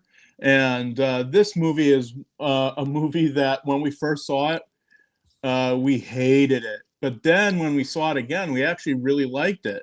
And that movie is the Sherman Hemsley classic, Oh no. Ghost Fever. Ghost. Oh. John, make that big screen. I want to see this. Oh, This yeah, I'm is sorry. amazing. I apologize. Yeah. No, And you're then there good. was Ghost Dad, wasn't it? With Yeah, but Bill this is Cosby. Oh my God. this is Ghost Fever, Hell a yeah. contagious comedy for the whole family. And basically what this movie is about, it's basically about Sherman Hemsley and his buddy there, played by Luis Avalos. God, I forgot about this movie. They're two policemen who have to go enforce an eviction notice. And when they get there, they find these two beautiful Southern belles who turn out to be ghosts who can't leave their house unless they take ectoplasm pills. And to make things even weirder, the house in question was an old plantation house, and the former slave owner comes back to life as a vampire and also as a breakdancing mummy. As And one Sherman- should. And Sherman Hemsley sings a couple of songs in it. There's a weird boxing match for whatever reason, just so Smokin' Joe Frazier can have a cameo. It's a real mess of a movie, and if you'll take a gander down here, I don't know if the camera will pick that up. Yeah. It's directed by our good old friend Alan Smithy. Oh. Oh yeah. And this is the DVD with the most gratuitously inappropriate cover for a family film you'll ever see. All right, can't wait. Oh, hello. I can't wait. Like, there's at Wow. no point in this movie where there's a chick naked like that. Like, there's at no point at all. And who the hell is Is it the this same guy? movie? Is that Tina Turner? Tina Turner ripoff. We wish. But yeah, Ghost Fever, it's not the best movie in the world, admittedly. But hey, if Manos the freaking Hands of Fate can get a Blu-ray, why not this? Right. Yeah. You know? So there's Ghost Fever, done and dusted. Great song at the end, by the way, sung by Sherman Hemsley. Ghost Fever, it comes on supernaturally. Ghost Fever, spirit set me free. Hell yeah. And so my next thing that I think needs an upgrade is actually not a movie, but a television program. And I have multiple complete series sets of this because the entire complete run of the series is public domain. But there has yet to be a Blu-ray release of this. And unfortunately, I could say this firsthand because I contacted the original, the people who own the rights to the original film materials. There will probably never be an official Blu-ray release of the series, unfortunately, even though it's quite good. And that series is the 1954 to 1955 Sherlock Holmes series, starring Ronald Howard as Sherlock Holmes and featuring H. Marion Crawford as Dr. Watson. This series was a series produced in France by Guild Films by Sheldon Reynolds. And it's a really, really great series. Like, Ronald Howard, who is the son of Leslie Howard, who was in Gone with the Wind, Scarlet Pimpernel, and what have you, he makes for an excellent Holmes.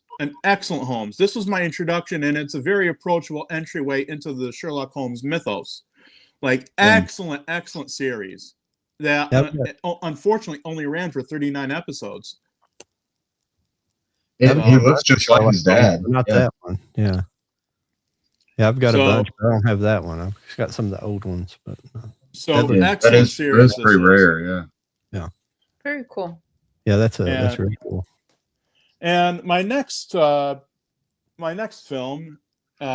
is, have any of you ever heard of a little film called The Bug's Life? Yeah. I freaking love The Bug's Life. Are you kidding me? And have you also heard of the DreamWorks ripoff called Ants? Even better. Yeah, it's good. Oh, great. Do you want to meet its grandfather? No shit. Show it. Hoppity Goes to Town, which was film. This is Hoppity Goes to Town. Original title, by the way, was Mr. Bug Goes to Town. Okay. This was a film that was produced by Max Fleischer, who, of course, is well known now as the creator of Betty Boop and did the Popeye cartoons, did the very first Superman cartoons. And he also helmed probably my favorite animated feature of all time, that being Gulliver's Travels. Mr. Bug Goes to Town is an interesting one because, unfortunately, this film has a rather sad story. And that sad story is that this film was not a box office success when it came out. And I'll tell you why. It was not a box office success because it came out 2 days before the bombing of Pearl Harbor in 1941. Wow. Okay. So this was not a success, and it cost the Fleischers their studio. Wow. And Paramount swooped in. Both Fleischer brothers handed in letters of resignation, and boom, Fleischer Studios then became Famous Studios. And while I do like the Famous Studios, and there's a whole handful of us that like the Famous Studios cartoons, the quality in animation drops drastically once it becomes Famous Studios. So yeah, this is Hoppity Goes to Town, or Mr. Bug Goes to Town, original title. Basically, he's a clever Hoppity is a incredibly clever grasshopper, but all of his wit and wisdoms can't protect his insect friends from the carelessness of the human ones. When he discovers a glorious and seemingly safe garden belonging to a kindly songwriter and his wife, Hoppity thinks his problems are solved, but the adventure is just beginning. Follow Hoppity and all of his delightful pals through a rollicking escapade with a message about taking care of our environment, which is especially important today. With music by the unparalleled team of Hoagie Carmichael and Frank Losser, the Fleischer Brothers animated gem is a classic the whole family will love. So yeah, Hoppity Goes to Town, a rather underrated and little known animated feature film from 1941. Wow. Okay. Some kind of heavy hitters behind that, the making of that movie. Yeah. And speaking of the Fleischer Brothers, now this film did get a Blu-ray release by Thunderbean Animation, an excellent Blu-ray release. I love Gulliver's Travels, but now with Paramount and Maurice Alvarado, Thad Komorowski, and Ray Pointer, and a whole bunch of others are currently restoring the Fleischer cartoons from the original Paramount archives. So hopefully we may someday see a Blu-ray release of Gulliver's Travels, an official Blu-ray.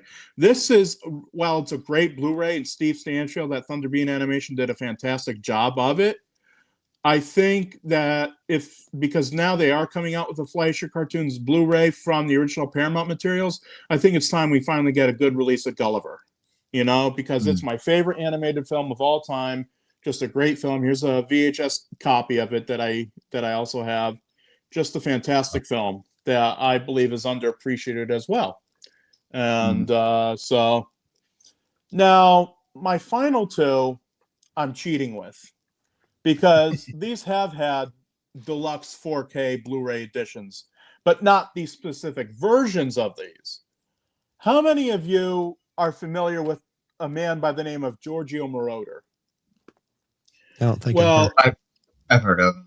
Well, Giorgio Moroder in 1984 released a rock and roll soundtrack version of Fritz Lang's classic silent film Metropolis, featuring music by Freddie Mercury, Bonnie Tyler, Adam Ant, John Anderson, Billy Squier, you name it, they were on it.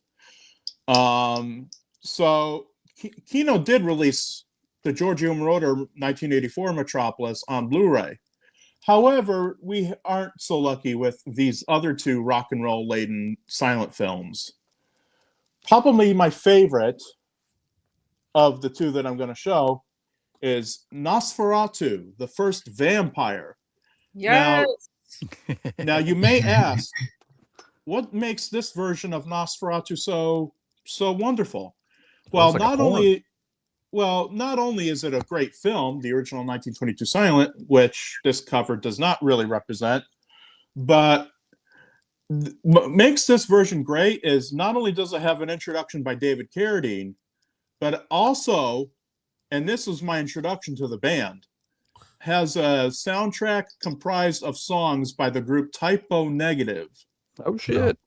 And the songs, even though they come from the first four albums that Typo Negative put out, the songs that were selected go wonderfully with this film. Like, this is the best version of Nosferatu you'll ever likely see. I mean, it is on YouTube. This version is on YouTube. But if you actually want a physical copy of it, and I have numerous. I have this copy, the original VHS from '98. I have this from Front Row Entertainment, and I have these two cheapies from Digiview. Big fan of that version of Nosferatu. And I also do have, and now this is a true rarity, I have the original VHS cover signed by the band. Oh, nice. So That's cool. So even if you get, even those cheap $1 Digiview editions are going for like 34 or something odd bucks online now. Like, and the reason why I got that signed copy is because I'm friends with the producer of that version, Wayne J. Keeley. And I just want to give a good tip of the hat to you, sir. He and I, when all of his medical stuff is over with, he and I are going to work on a re-release of that, hopefully, because that version of Nosferatu is just as much of a cult classic as the Giorgio Moroder Metropolis. Like, when you hear Peter Steele's deep vampiric vocals singing over the scenes of Nosferatu climbing the stairs to suck Ellen's blood in the film, it's friggin' fantastic. Fantastic. I can't recommend it highly enough. Nosferatu plus typo negative equals happy Geno. Yep, I like it. I like Now- Was there any what do you call it, copyright issues with the music or anything holding it up? Or? There could be some issues that we might face with that. But hopefully we can get those ironed out and reissue it. But yeah, that's something that should definitely be reissued for the masses. Like Nosferatu, the First Vampire, typo negative, just an awesome version of an awesome movie. And I have several versions of Nosferatu, and that is by far my favorite. And I also want to give a big tip of the Stetson to my friend Nigel Driner, who formerly of the Modern Times Charlie Chaplin podcast. Now, as with Nosferatu and Metropolis, there was another film that received a rock and roll soundtrack, or at least became a rock opera. And that was this particular copy from Video Treasures, featuring an introduction by Christopher Lee of The Phantom of the Opera. Oh, and wow. a new masterpiece for the 90s. This has music by Rick Wakeman of Yes, and there are some great songs on this soundtrack. And I made a DVD. I as soon as I got this tape, which is unfortunately duplicated in the dreaded EP mode, I transferred this sumbitch to DVD, and it's all washed out and crap. And what makes it worse is this version of the film is color tinted, and there's a color sequence in it. So the colors are all just smeary SLP laden mess. So that's why I think this version of the film needs to be restored, because this was the first way I saw Phantom of the Opera, and I was blown away by it. So it's freaking fantastic. It has an introduction by Christopher Lee, as I said before. Just a brilliant version of Phantom of the Opera that deserves to be better seen and better known. Like even some diehard Phantom of the Opera fans probably haven't seen this version. Like I know when I talked to my friend Richard Day Gore, who puts out marvelous music videos and songs based on the classic monsters. Go check his channel out, Richard Day Gore. Even he didn't know about this. So I'm glad to have introduced it to him. So yeah, the Rick Wakeman version of Phantom of the Opera, highly recommended from me, and deserves to be upgraded to Blu-ray as an alternative. I mean, again, this Phantom of the Opera and that Nosferatu, okay, they're not the definitive versions. Like you want to see it with the orchestral score and all the beautiful, wonderful, colorful tints and everything. Kino Lorber Blu-ray, fine. That's the definitive version. I will grant you that. But these versions are fun alternatives, and I think they're very approachable versions for people who are rather adverse to silent film. So definitely, I think these need to be preserved as well. So very cool stuff. Yeah. Awesome. I like it. I didn't even know that one Nosferatu was a thing. I need to go check it out now. Good. I converted somebody. I'm gonna hunt it down. I figured you were going to have some really good stuff. That's the kind of stuff I was looking for, because Yes, I don't have a lot of that stuff in my collection, and more mine stuff's more modern. I like finding out about these older movies and television shows that I don't know about yet. Yeah, I still remember my my dad when I was like in high school maybe. We had a dad-daughter like night, and he made like homemade grilled burgers, and then we watched the black and white Dracula. I think that might have been, what was it, like maybe 50s or 60s? I can't remember the year. The Bela Lugosi one or the Christopher Lee one? Bela. 31. Okay. Oh, So yeah. So we ate homemade cheeseburgers, and we watched that, and it was just the two of us, and so I have a fond memory of Dracula. So, yay for Dracula. Yeah. But yeah. Good memories, Yeah, totally. So, and after that I got introduced to Nosferatu. So I haven't watched that copy that you just brought up, but I think that that's it's very interesting, especially like the new one too. Have you seen the new one? No, I have not. But I don't hear very good things about it. Okay. And I think now there's a lot of people that love the Werner Herzog remake from '79 with Klaus Kinski. I'm not particularly a fan of it, but hey, if you love it, you love it. I'm not going to begrudge you from that. But for me, the 1922 original will always be the king of silent horror films and probably horror films in general. I mean, it's debatable where did the horror film start. People say it started with the Georges Méliès films. People say it started with Frankenstein from Edison's company.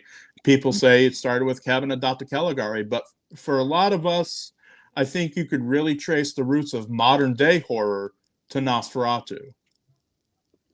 Absolutely. I guess my next question, and this is just out of curiosity, are you more Nosferatu or like Bram Stoker's Dracula? Nosferatu. I mean, dude. I mean, look at him. Would you want to run up against a guy that looks like that in a dark alley? I don't want to fuck up anybody. I mean, come on now. I mean, Bela Lugosi I can handle. Christopher Lee I can handle. A guy that looks like this, probably not. I would say not as well. Yes. Could you imagine seeing that back in, being pretty much the first of its kind? You can imagine being the first audiences to watch that. Yeah. And it's silent too. So people were creeped out during the filming of it. I mean, like there were people who, like there's a scene where Nosferatu loads his coffin filled with rats and dirt onto like a raft, and the guys who were controlling the raft were like, do we really have to do this, man, now? And they were like, yes. Yeah, you do.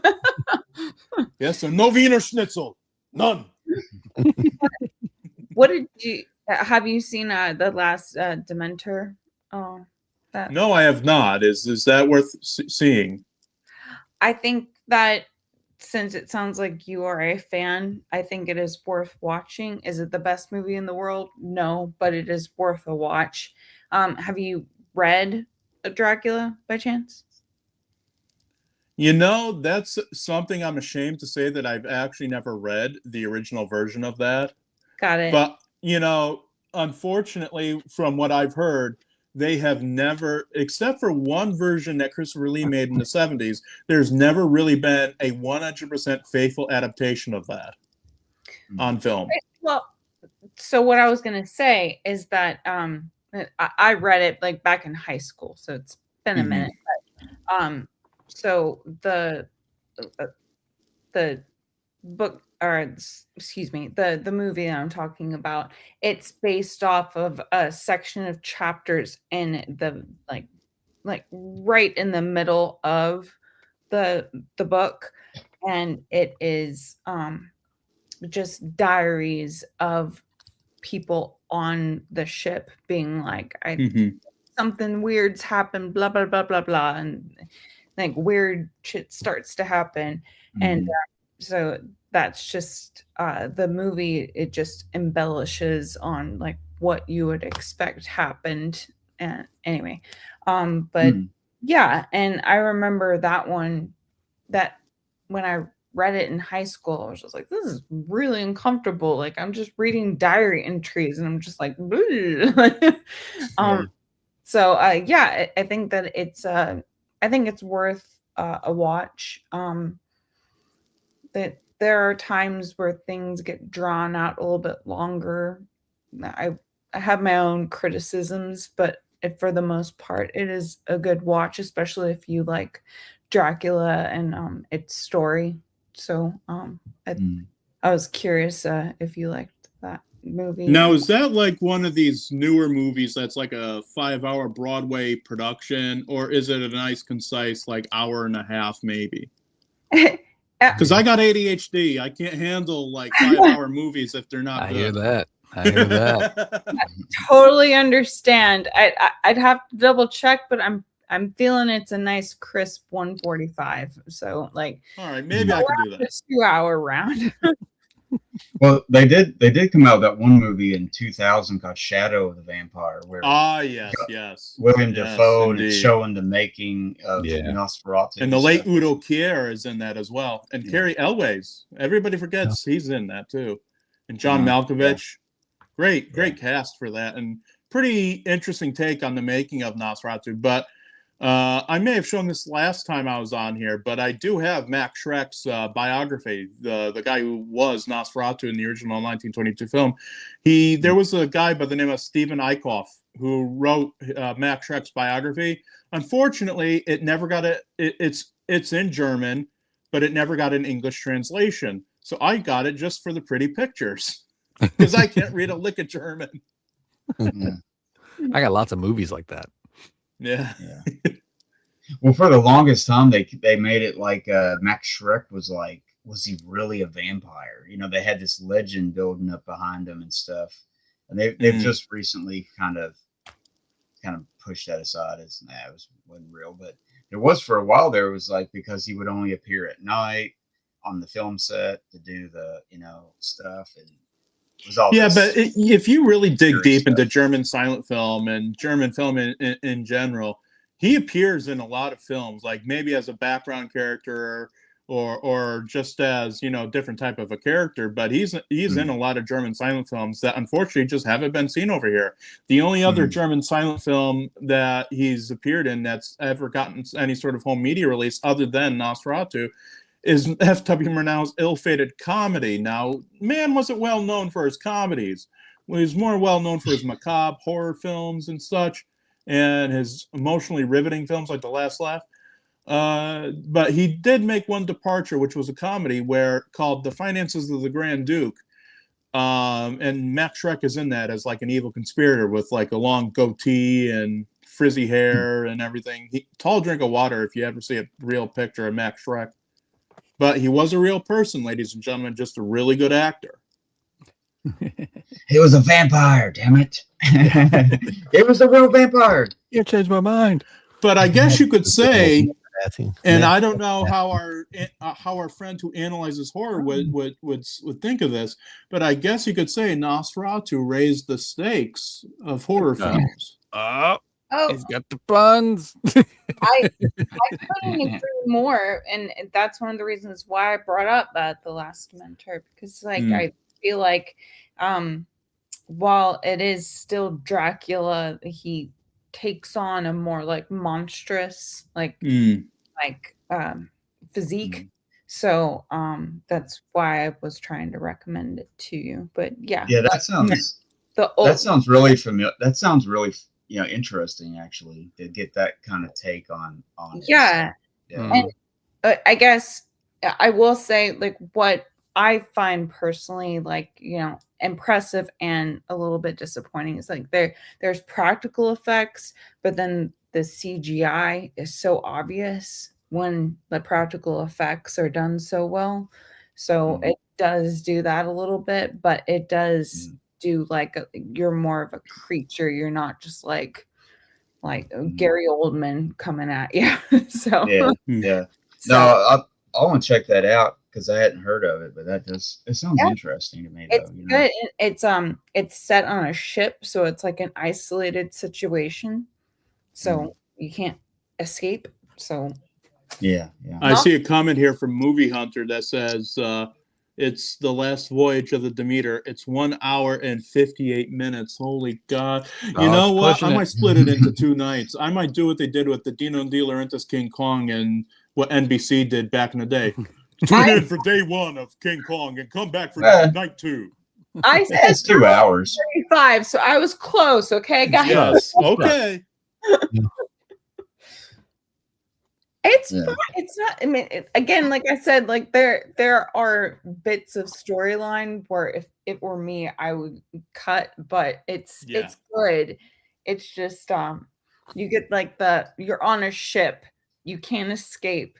Something spooky is on the ship and like knocking people out. Like that's the first 30 minutes at least, and then the rest, like they try to do something a little bit ridiculous. So I'll say that, but it's worth at least the third like 30-40 minutes. But if you want to be like, okay, this is stupid, and you don't want to talk about it afterwards, never talking about this again. talk about the parts you like, but yeah, like nobody has to like every minute of a movie. Not everything is everybody's cup of tea, so it's all good. But I think you guys would like it, especially if you're a Dracula fan. Right after I brought up my like 3 different bits of Dracula. Now, I'm glad that I'm actually on here with somebody who analyzes horror, and I'm going to keep dropping your name here. What do you think of the Universal film Dracula's Daughter? Like, there's one scene in that where people have come to the summation that Dracula's daughter, Countess von Telesky, or am I thinking of the Andy Griffith Show with that name? The Dracula's Daughter. There's one scene in that where she kind of erotically encroaches upon a female, and the next shot you see is of like this mask hanging on the wall. It stars Gloria Holden. Bela Lugosi was going to be in it, but I guess for some reason they didn't want him in it, even though they have him in publicity photos talking with Gloria Holden. It's a rather interesting film, and I just want to get your take on it. Is that like lesbian vampire fiction? I mean, look, I realize that in the pantheon of Dracula in and of itself, it's a bisexual vampire. Like he don't care who he suckles on as long as he gets his blood at the end of the day. But I'm just wondering if that's like one of the first. I'm just wondering if that's like one of the first examples of like homoerotic vampire fiction on film. I hope so. I would say that it's that kind of trope, right? Where like vampire and like being spicy, sexy, like that kind of thing.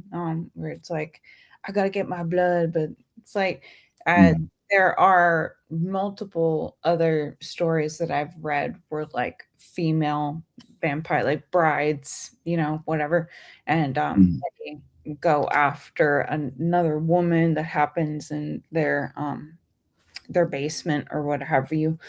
So I think that's where it is. I don't really think that it's like we're trying to do like a LGBT queer kind of thing.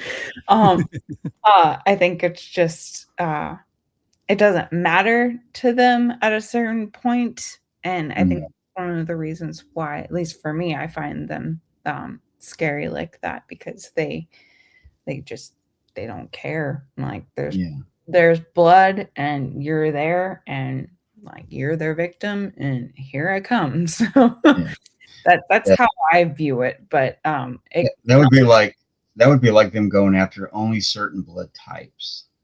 Like choosy vampires only do. Choosy vampires choose type O. Yeah. Yeah. And so I see it as that, but then also I guess you could kind of think of it as like, well, like it's a woman. It's like, yeah, well, and it could be kind of like a bisexual or like whatever you want to call it. Like it doesn't matter. Like I can smell your blood, and like I'm attracted to you, like whether you're male or female, I don't fucking care. Like here I come. So that's why that's like the monster element, of anybody's prey, anybody's exactly up for grabs, like, so to speak, exactly. I would think. No, I totally agree. I think that's how I view it. I mean, not everyone has their own interpretation, but that's what makes it interesting. Yeah, for sure. Absolutely. Well, guys, we've gone over like 11 minutes. Do I still want to make Lauren mad, or do we just Oh, I move to live for next this week? moment. Okay, then I think I love the theme song. yeah. Okay, then I I think actually wanted to sing the theme song tonight, but you know, Oh, the thing nice. is with my deep voice. you could Hey, definitely pull it off. Lauren, look what I've got.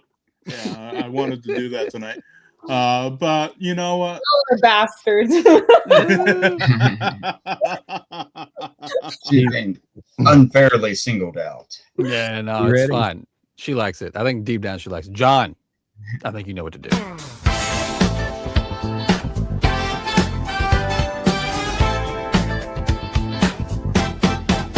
It's time to play a little game where I show Lauren some fun things. It'll make her mad, I guarantee, but it'll be fun for you and me. It's time to play. Hey Lauren, look what I got. Hey Lauren, it's time to play. Hey Lauren, look what I got. Oh.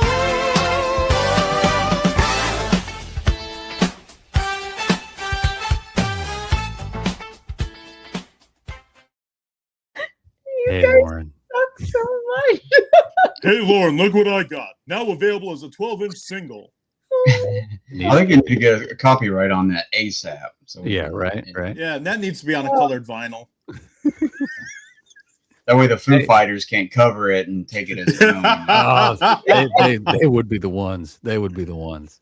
Yeah. Oh my Hey, God. Lauren, what's your favorite horror Christmas movie? I fear to answer that because you probably have it in your hand. Yeah, I got this really cool German edition. Check out this German edition of Krampus I got. No! No! How pretty that is. I gotta find your address. I gotta steal your shit. No, I've got an God. alarm. It's cool. I got ADT. Oh my Look at Shut that. up. I know how much you Oh love the my inside God. stuff. Check this out. Oh, Oh my God. look at that. So bad. And I'm gonna tell you what, just to make it an even playing field. This one is a little bit for you, but after this past conversation, this kind of goes toward Geno too, because you guys were talking a lot. Here is, I actually showed this off in a previous episode, but it was still right here next to me, so we're gonna show it off again. Here's the original Nosferatu steelbook from Eureka. Oh yeah. Oh, that's beautiful. Isn't that That great? is beautiful. I wish they would have done more to the back, but that's cool. But they did do really good inside. Okay. Hey, Geno, look what I've got. There it is. I should have done a new edit of the song, and it came with a really cool booklet. But came that with is really great. cool Oh, booklet. nice The booklet. booklet. That is Yeah, a nice, nice. booklet. Nice. Behind the scenes stuff. I love this last page where it shows you this is how you watch the movie. Don't zoom it in. Don't crop it. This is correct. This is you want the bars beautiful. on the Box. side. Yeah, you got to pillar box it. 133. Exactly. I like that they included that at the end of the booklet. Does Like people do that? people do that, Yes. man. People zoom You want to in, know they crop it. something?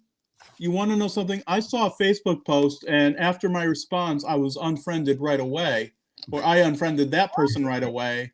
There was a post where somebody actually said, "How come they can't take my old cartoons and make them 16:9 to fit my TV?" Legit, these people do exist, and I don't want to be anywhere near them. No. Yeah. Yeah, they stretch Bugs Bunny out like he's all stretched out. Yeah. Like he's a Yeah, flippin' they want to pancake. fit. The only serious people I've ever known about that are Laserdisc people because Mhm.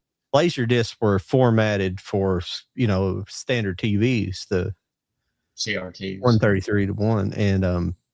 And so whenever you watch it if you watch a letterbox on a new TV, it's not technically the right aspect ratio. So you can zoom in on that to get the correct aspect ratio. But I've never heard of people like actually doing that on an actual 4:3. Zooming it in to the point where it's Oh yeah, people Widescreen. can't stand it. People can't. Yeah, they're all stretched out. People Yeah. bitch about that outside of what, like one of the last episodes of Game of Thrones when it was like that really dark like battle scene. Like outside of that, I haven't seen people be like, "Oh, I need to zoom in, I need to zoom out." Like it's like just watch the damn movie, God. Yeah, watch it how it's meant to be watched. Just Yeah. watch it. Well, Yeah. that was a nice, short, easy.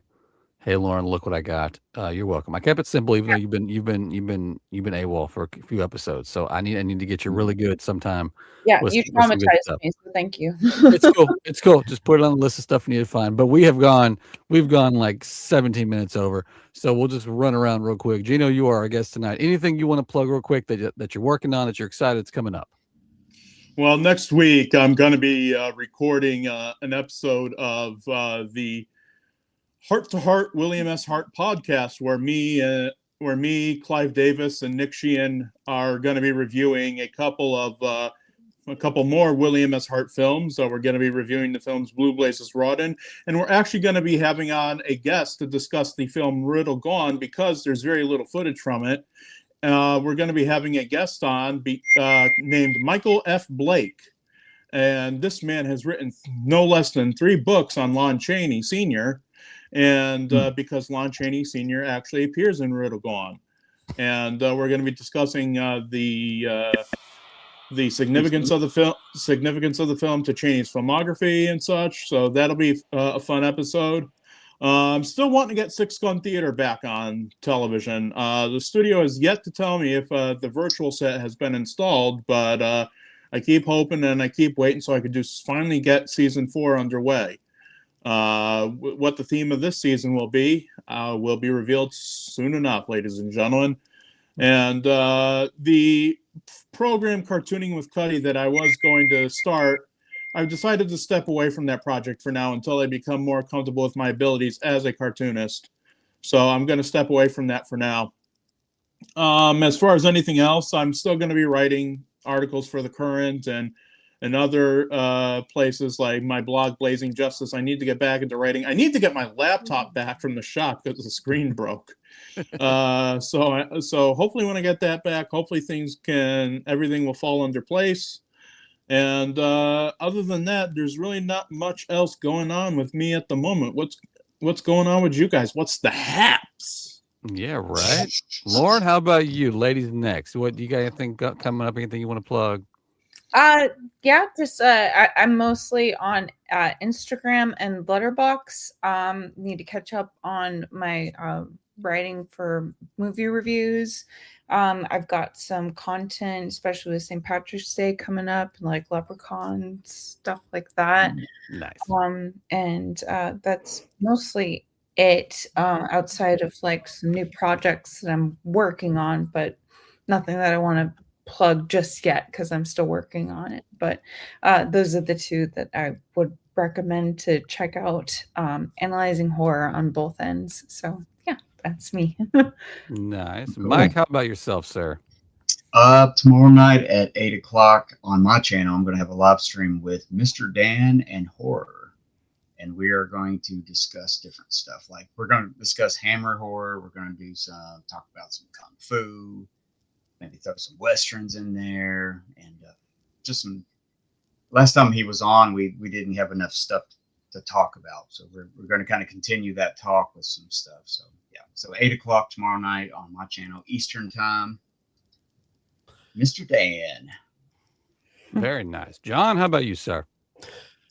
Just the same old stuff. Well, actually, I want to start. So thanks everybody and I'm sorry we didn't get to all of your comments tonight. We will try to do that next week. When we have interesting conversations on here. We want to I'd rather get into the conversation than being interrupted constantly with the chat. I apologize about that. I just try to do it a little bit different right here. And I thank everybody on Instagram.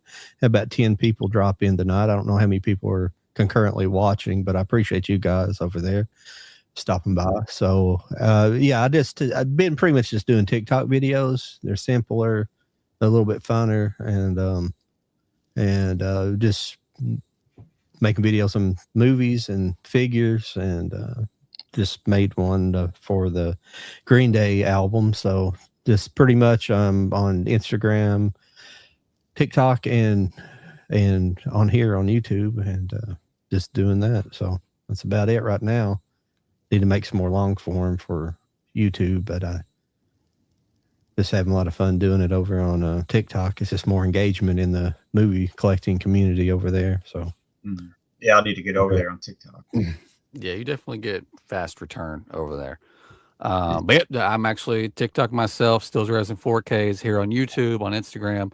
I've got some new videos coming up on both YouTube and Instagram. Last night, I was actually part of a live. If anybody wants to go back and check it out over on Mega Mike's channel, we did a versus. He's doing like a versus breaking down. We're doing, and last night was Friday 13th versus Nightmare on Elm Street. I was on the Elm Street team. I'm not going to ruin it and tell you who won, but I will say the right team won. So go back and check that out. And then Lauren can go and analyze that. She can go analyze that, and we can get a video about that too. Maybe just a reaction video of you watching it. That'd be cool. But yeah, I got some stuff coming up for my YouTube videos that I've been posting more of lately. Thank God. Same thing for Instagram and TikTok, Stills Raising 4Ks. And of course on Instagram, I do the group buys. I've got a big one coming up probably tomorrow for the Tobey Maguire Spider-Man's going to open up tomorrow. So that's going to be exciting.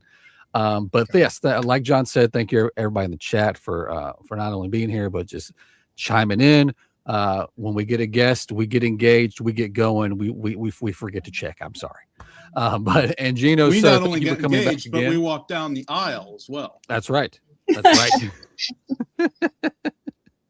But as always, Geno, thank you for coming again. We're always welcome. Just like all of our guests are welcome to come back anytime. And we'll be back next Wednesday, guys. So hopefully we'll be there. No problems. And you'll see at least 4 of us and maybe a guest again. But y'all have a good night, and we'll see you next week. Yep. See you later. Yep. See you guys. Yeah. Bye. Bye. Bye.